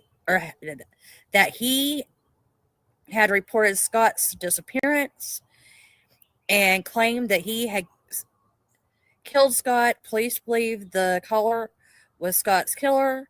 From 1980 to 1984, Scott's mother, who received phone calls from a man who claimed to have Scott or to have killed her. None of the callers could be recorded, however, because the caller would not stay on the line long enough. In August 1984, partial human remains were found and later identified as Scott's. No arrests have been made. Right. And what makes this, this her a disappearance? Unfortunately, I don't know, or fortunately, unfortunately, it's not, because this would certainly be one that I would absolutely want to have on Unfound. If she would been, she went missing, her car was burned, as it says, but she was never found. This would be one that I would be like, wow, we really need to get into this one, because she was at the hospital for a reason that nobody could have predicted. It didn't even have anything to do with her. It was one of the coworkers. It had to do with a coworker who had been bitten by a spider. And then I think it was a guy, and she and another coworker, female, took this guy to the hospital. And I think maybe they stopped at her house on the way, and then they took him to the hospital. And he went and got treatment. It was like a black widow bite or something, very dangerous. And she's waiting with her friend while this guy gets treatment, and then he's done, and the other woman and the guy, are waiting to get the drugs there, the prescriptions or what, antibiotics or whatever he has to take. And she says, I'll go get the car so he doesn't have to walk very far. And it's when she went out to her car that this happened. Yeah. Yeah. And that is when they went outside. She didn't show back up, so they go outside. And right about that time, they see her car zooming out of there, but because of the headlights, they couldn't, and it was at night, they couldn't see who was driving. So somebody followed, because they were like, it's some work thing. Somebody followed them from the work to her house to the hospital, and there's no way this stalker could have known that she would be going back out to her car by herself. There's no way the person could have known that. Well, unless the stalker had been actually following her. Yeah. But how long had this been going on then? And how would she not notice that? Give me a minute. Yeah. Put you on mute. We'll wait till the train passes.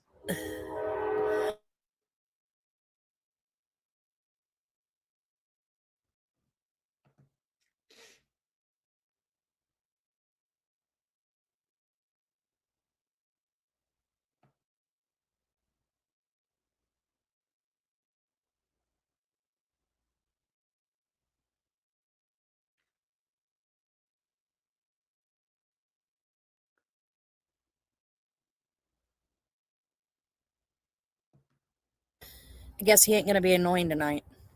Forgot it's Thursday. Obviously. He'll be like several miles down the track, and he'll be like, dang! I forgot to blow the horn. The train in reverse, come back up blowing the horn or something. God, flip this thing around.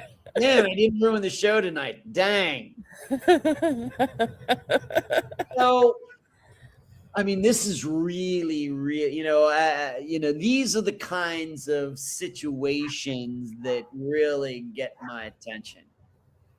That what is going on here when we start talking about stalkers and things? Did this person really, was this stalker really so good? Because you had to think that she knew that she was being stalked. She was getting these calls and everything. Mm-hmm. But then she still chooses to leave the hospital by herself. Obviously, thinking there's no way somebody could have followed me from work to home to here. I would have noticed it. But it seems that's exactly what happened. Mm-hmm. What are you thinking about that, Dee? What you think about stalkers and things? I mean, is there any other way to explain it other than that? No. But people are automatically going to blame it on a male. Who's to say the stalker's male? Could be a female. Could be. Even so, male or female, that is some patience, and the perfect conditions needed to be set up for the attack to happen. And there's no way that the stalker could have known that she was going to go out by herself. Now, there is a story out there that I read that the stalker afterwards, the guy who was calling in and claiming to have killed her, was stating that she had called him and then stating that something about how he loved her and that'll teach her, something like that. Somebody who was obsessed with her. Well, how many people could have been obsessed with her? Good question. Once again, this seems like something that would have been exposed very quickly. But it wasn't. And here we are 46 years later, still wondering what happened and who did this. And then not to mention somebody, we have to think about it this way. If somebody attacked her at this hospital, what happened to that person's car? Or was there more than one person? How did that person get to the hospital, attack her, take her car, kill her, dump her, burn the car, and then get back to wherever that person's car was parked? It's all very complicated, Dee. Don't you think? Yes, I do. And to know that she didn't have a steady boyfriend, according to her father. Now they do say that on the windshield of the car, where was that? Yeah. She went out and there was a a signal dead red rose. Right. Oh, on a windshield. That was one of them. The dead red rose. Right. So. That's right. She knew she had a stalker, obviously. But she's still going out to her car by herself. Mm-hmm.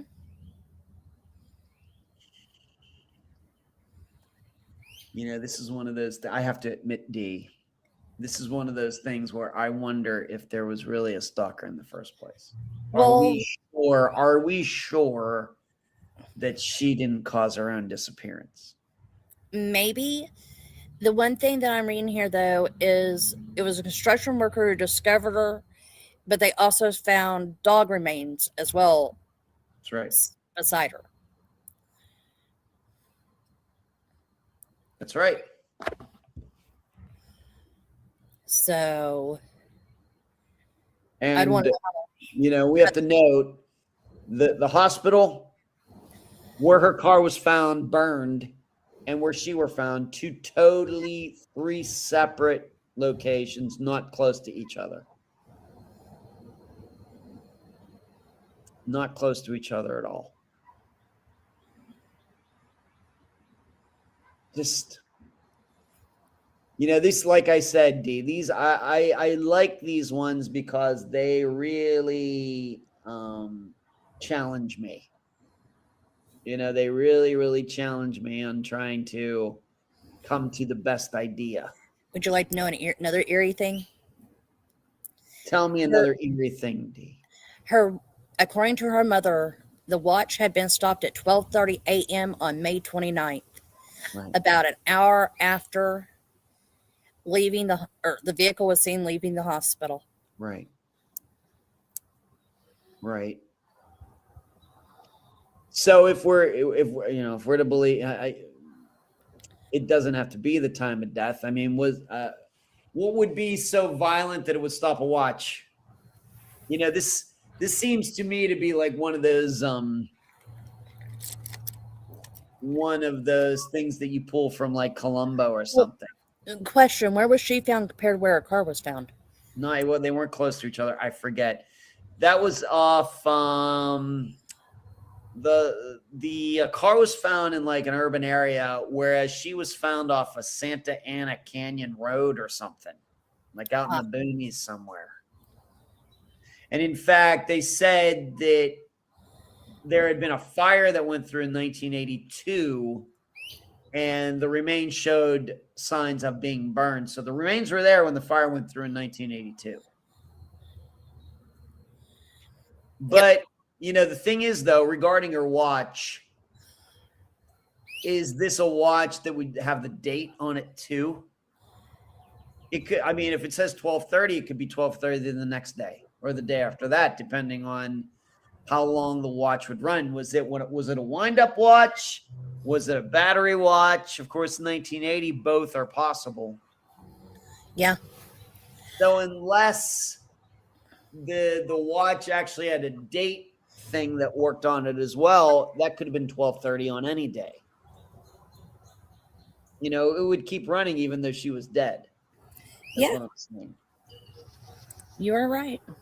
So that is a little unclear to me. I realize, and I read the same thing you did, Dee, that it seems like a good piece of information, but it also sounds maybe a little too tricky, a little too, like I said, Columbo, Murder, She Wrote, or something like that. And she is also younger than Nancy by a lot. Oh yeah, a lot. By a lot. By a lot. By a whole lot. I'd really, really want to know a lot more about her. Uh-huh. I would really want to know how she was reacting to these. What was she actually saying? I read somewhere maybe she was taking a karate class or something. Okay. Yeah, she took some type of fighting class. Yeah.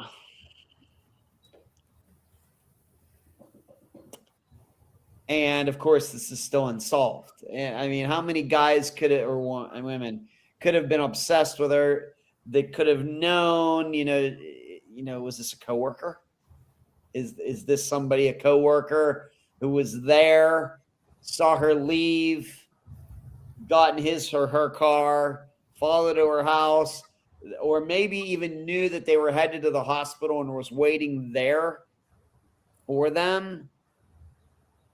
But still, this person could never predict that she would go out by herself. But like I said, that in one of the messages after, the caller was like, yeah, she called me from the hospital. Whereas the friend who was with her said, no, she was with me the whole time. Until she went out to her car, she never made any phone calls.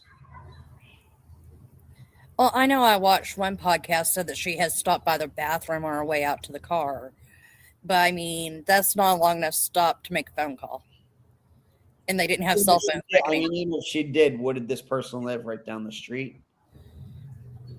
What did this person do? I mean, you call, hey, meet me up my car. And, it's not like they were waiting that long. The person would have had to have been right down the street. Mm-hmm. And I don't know. That is a real head scratcher. That's a tough one. If this were a disappearance, I would really be stuck between actually believing that she was actually murdered by somebody, and maybe she just took off on her own. And all these calls and things. I mean, what's also, being that you read it as well, did you get the idea, even though they couldn't trace the calls, did you get the idea that they have a recording of the guy's voice? No, I did not get that idea. Like I said, all it dated was they could not trace the call. But I thought it did say that they had recorded it or something. Was that not part of the record? Messages. Let me look.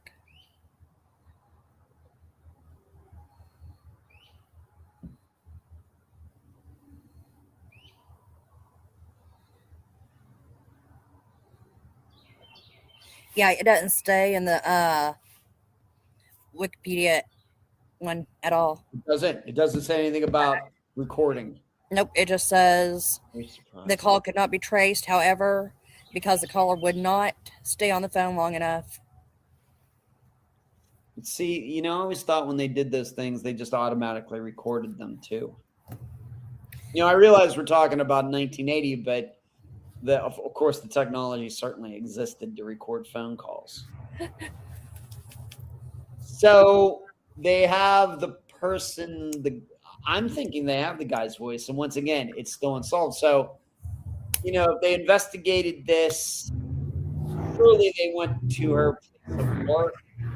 Of course, they would know what all the other employees sound like. Maybe some of her friends might be able to give them the Hey T, good night, sweetie.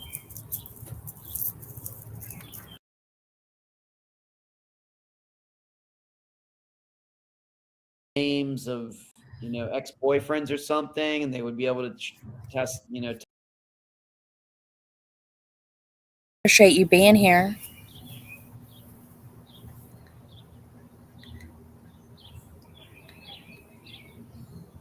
test their names and everything.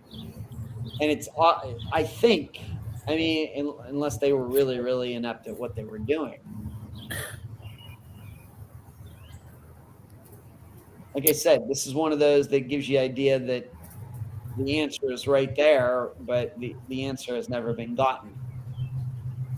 And that's when I start wondering, was this all really, really, really great? Well, I was reading over this because the mysterious phone calls, I found the section on it. About a week after Scott's disappearance, her parents, Jacob and Val, we're just going to call her V, received a phone call from an unknown man stating, "I've got her," and hung up. The same male caller almost called every Wednesday afternoon and said either that he had Scott or he had killed Scott. The calls were usually brief and usually occurred when V was at home alone. In April of 1984, the man called during the evening. Jacob answered and the calls stopped. Scott's remains were found August 1984 and the family started receiving calls again. Police installed a voice recorder. So yes, I guess they were at Scott's residence. They were not able to trace the call, however, because the man, just a second. See, he found out. He's coming back. He's coming back, D.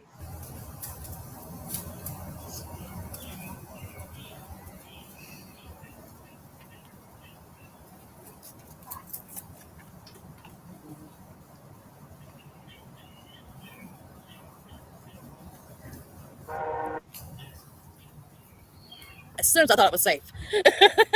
I told you, he made a big U-turn. He had to. Went to an alternate track, came back around and said, "Hey, wait a minute. I missed the show tonight. I got to interrupt it." Okay, yes, they were recorded. However, because the man never stayed on the line long enough, it was not possible to trace it.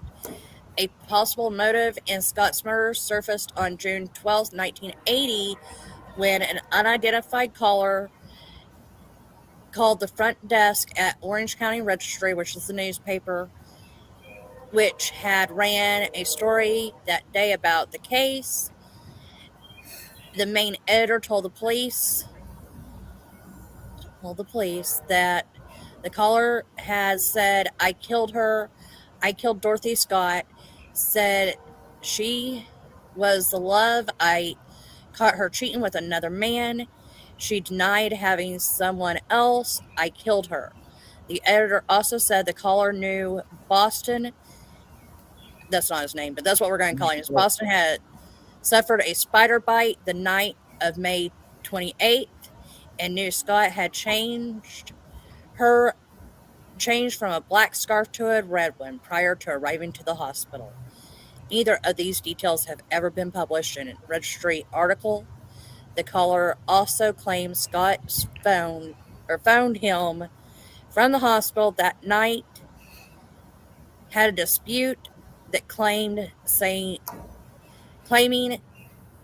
they had a dispute, he claims, saying she had been with Scott the entire time and she had not made a phone call. Interviewers believe the anonymous caller is the person who is responsible for Scott's death. Huh. So yeah, they did record it, and how do you know the guy had a spider bite if it wasn't reported? There's only a few people who could have known that. Her coworkers. Mm-hmm. Only people who were there could have known that. Yet still unsolved. Hard to understand. I'll be right back. I gotta go do something real quick. All right, D. We'll come back and we'll finish this up. It all seems very complicated for just a straight out murder. Mm-hmm. Just does. If we really want to think this is a murder, it's really complicated. Whereas it's easier to understand that she set this all up somewhat. But, if she was getting calls, this reminds me so much of the disappearance I've been working on behind the scenes with Cindy Anderson from Toledo, Ohio, who also went missing. Her remains have not been found. It's still a disappearance.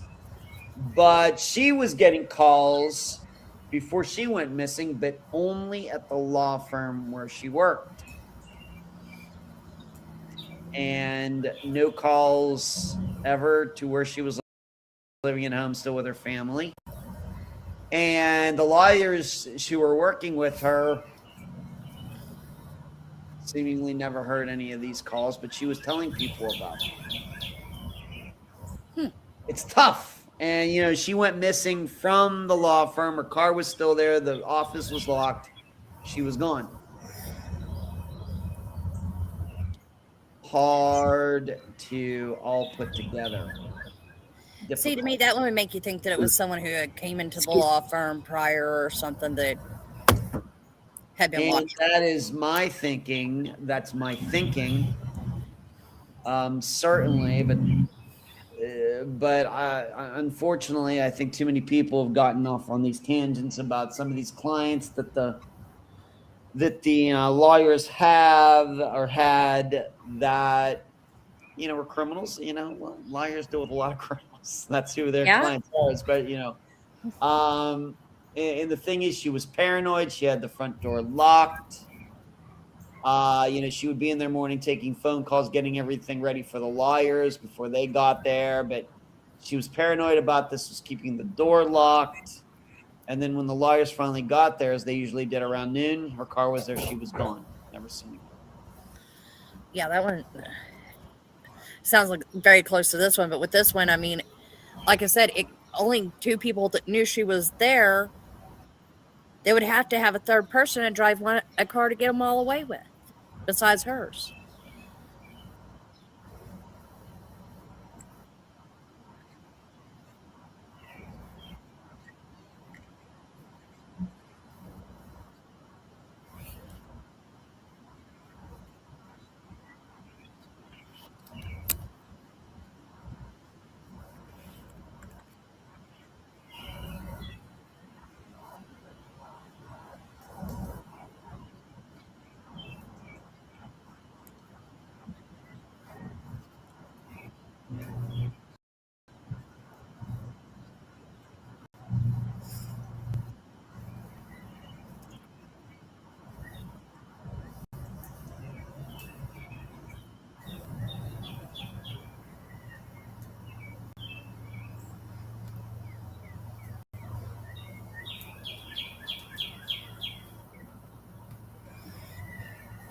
Give me a second, guys.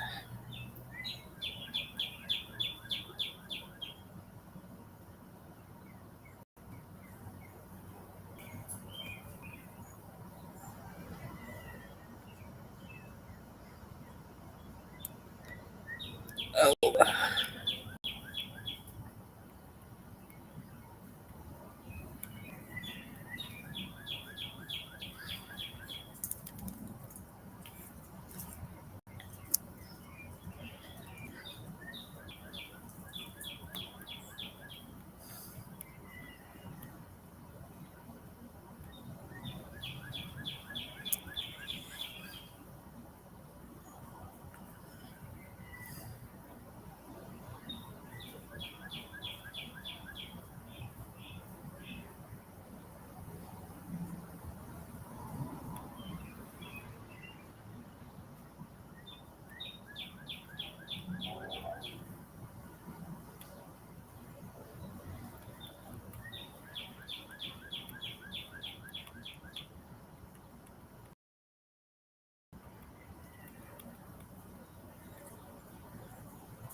I'm still here, y'all. I'm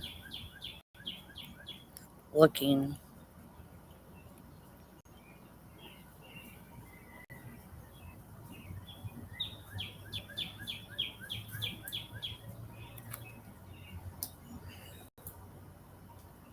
We'll go see what Crime Clues is about.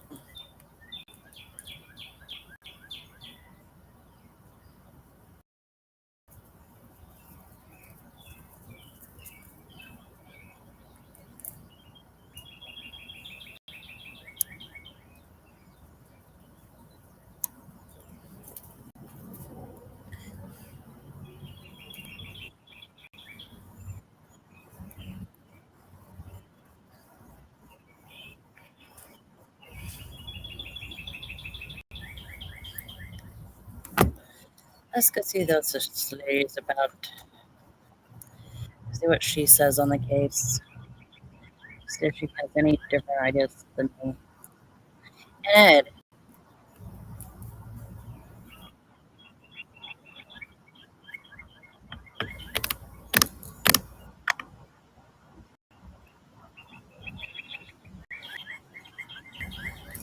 Grr, it's not working.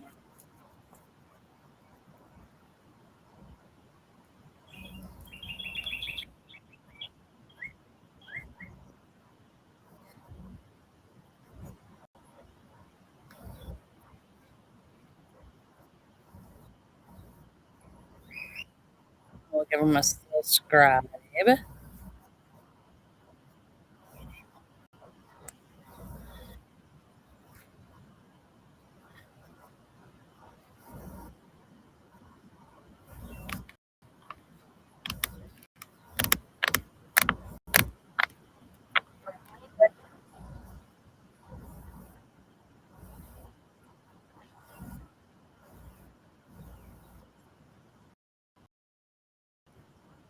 Had become a horrible routine. A twist.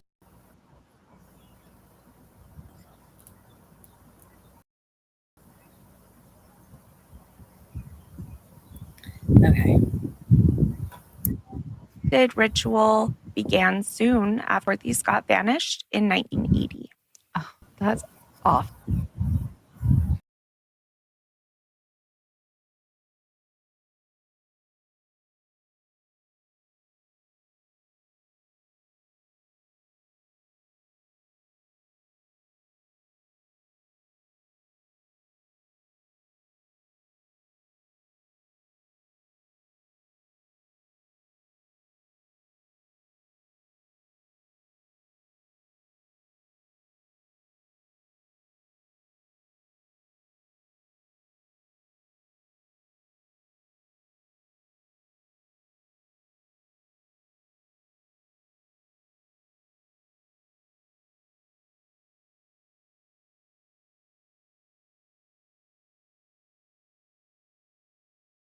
Full.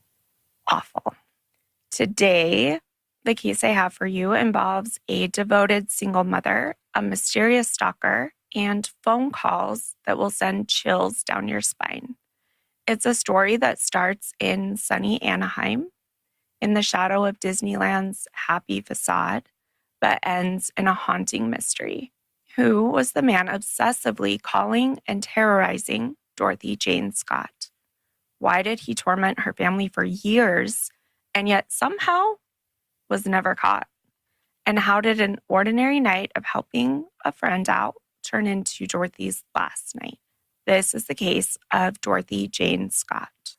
Dorothy was a 32-year-old single mother living in Stanton, California, which is a small Orange County community of about 20,000 people at the time. She had a 4-year-old son named Sean, who she absolutely adored. In fact, her entire life revolved around caring for her little boy. Friends described Dorothy as a quiet, kind homebody, which not a bad thing. It's my favorite kind of. I know, me too. I can relate. Yes, same. She was a devout Christian who didn't drink, she didn't party, and she preferred nights at church events or with family over going out. She worked as a back office secretary and bookkeeper for 2 shops in Anaheim, a head shop and a psychedelic goods store.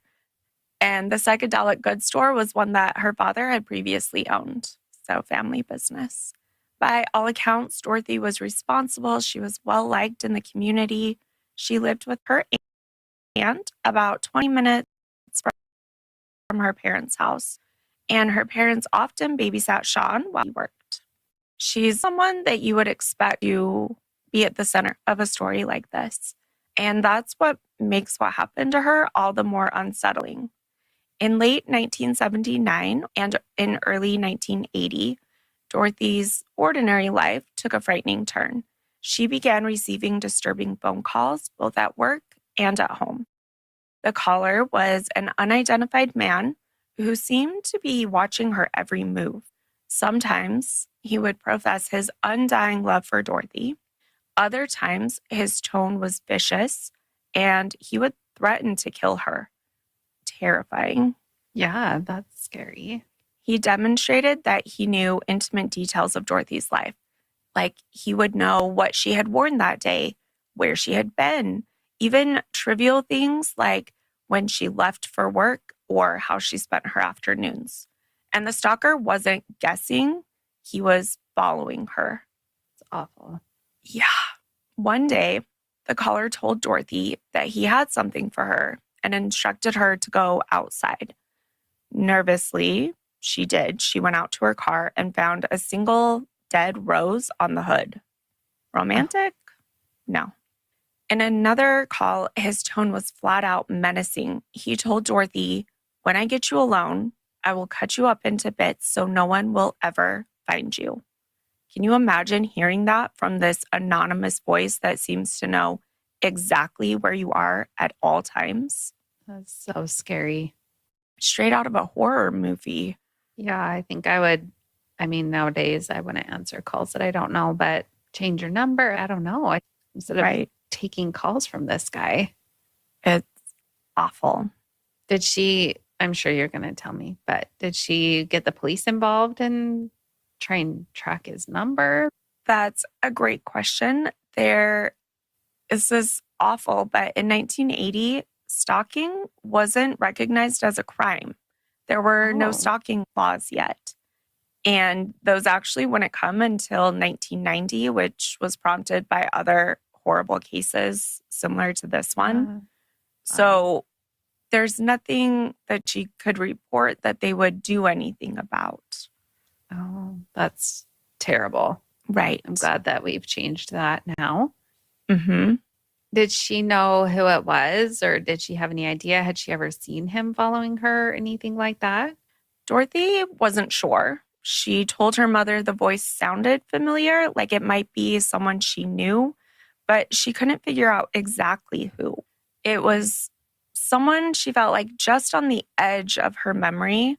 And she even said to her parents, I know his voice. I just can't place it, which would be so frustrating and so scary. Yeah. Suspecting you might know your stalker, but you can't identify them.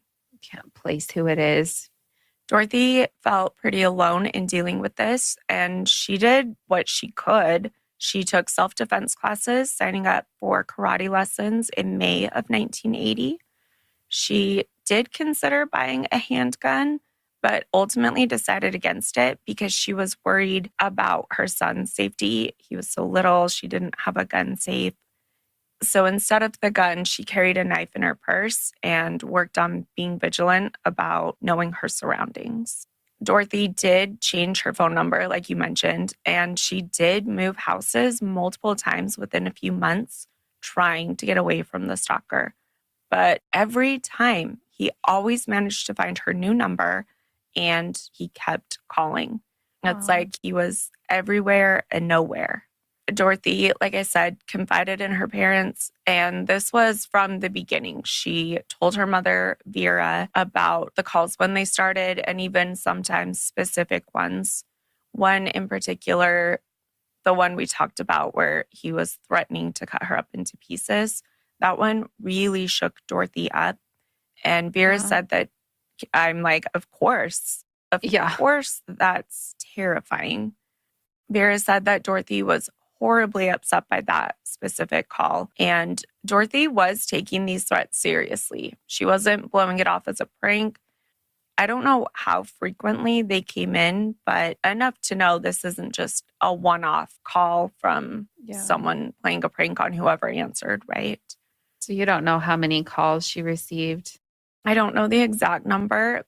And it was like to multiple places. So to her work, both of them, wherever she was living, her parents' house, even though she wasn't living there at the time.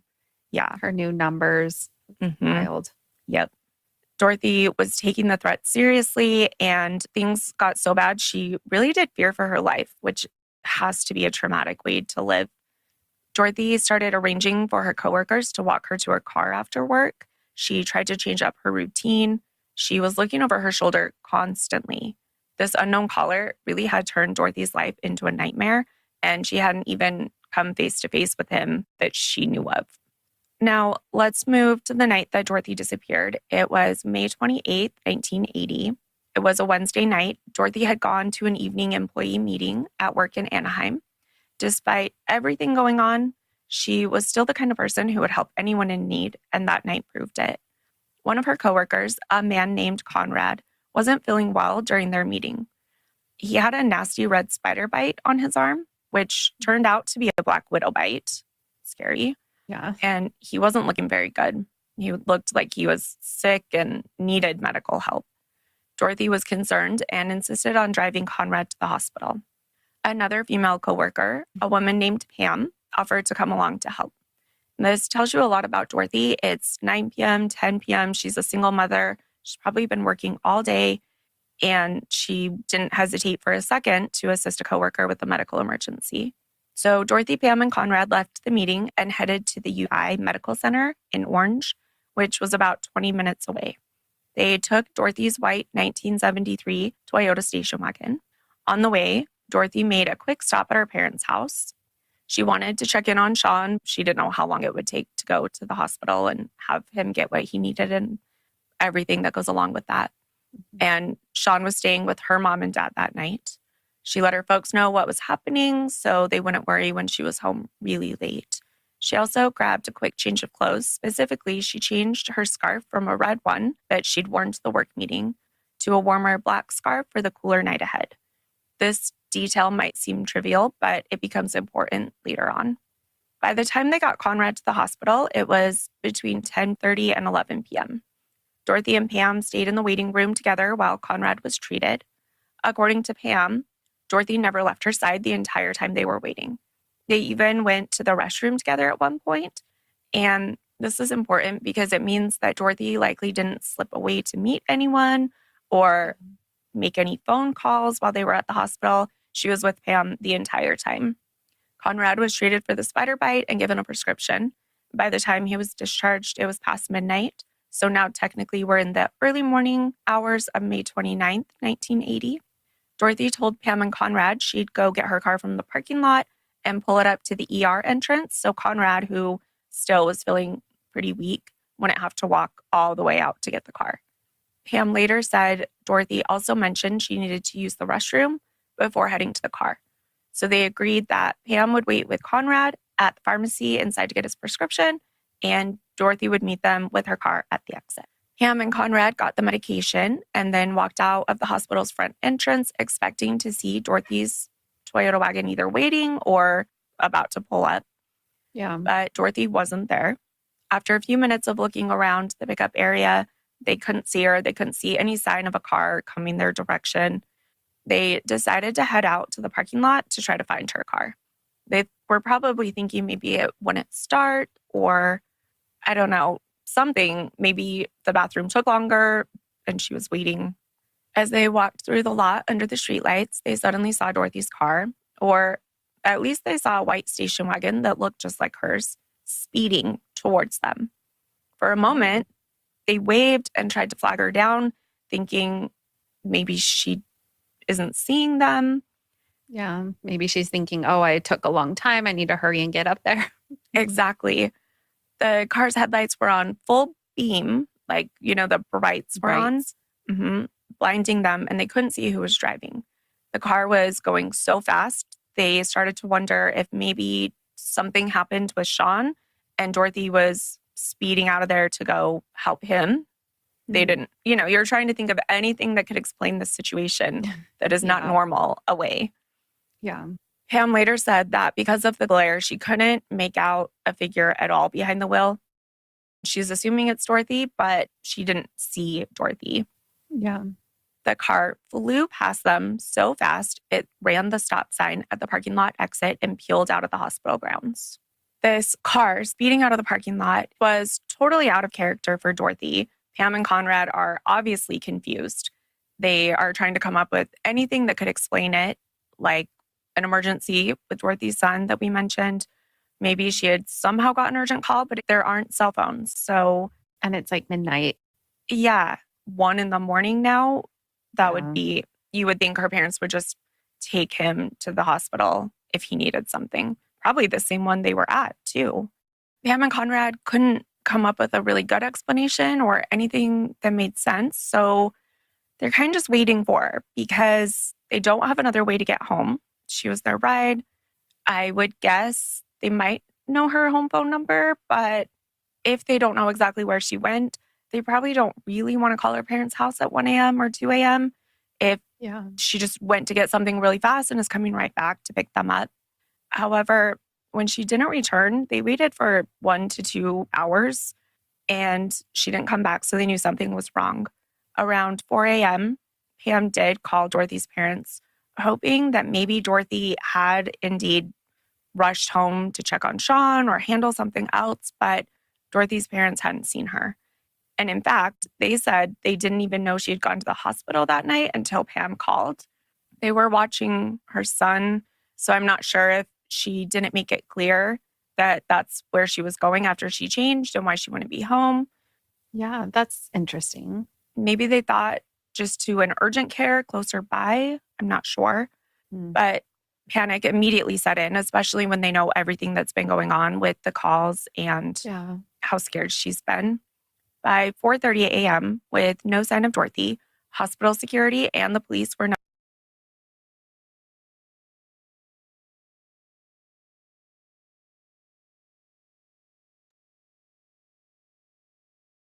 This live's about over. I'm falling asleep, and I don't know why. Could be because it's nice and warm, and the birds. But and it's almost dinner time. Y'all have a great night. We will catch the rest of this tomorrow. Bye for now.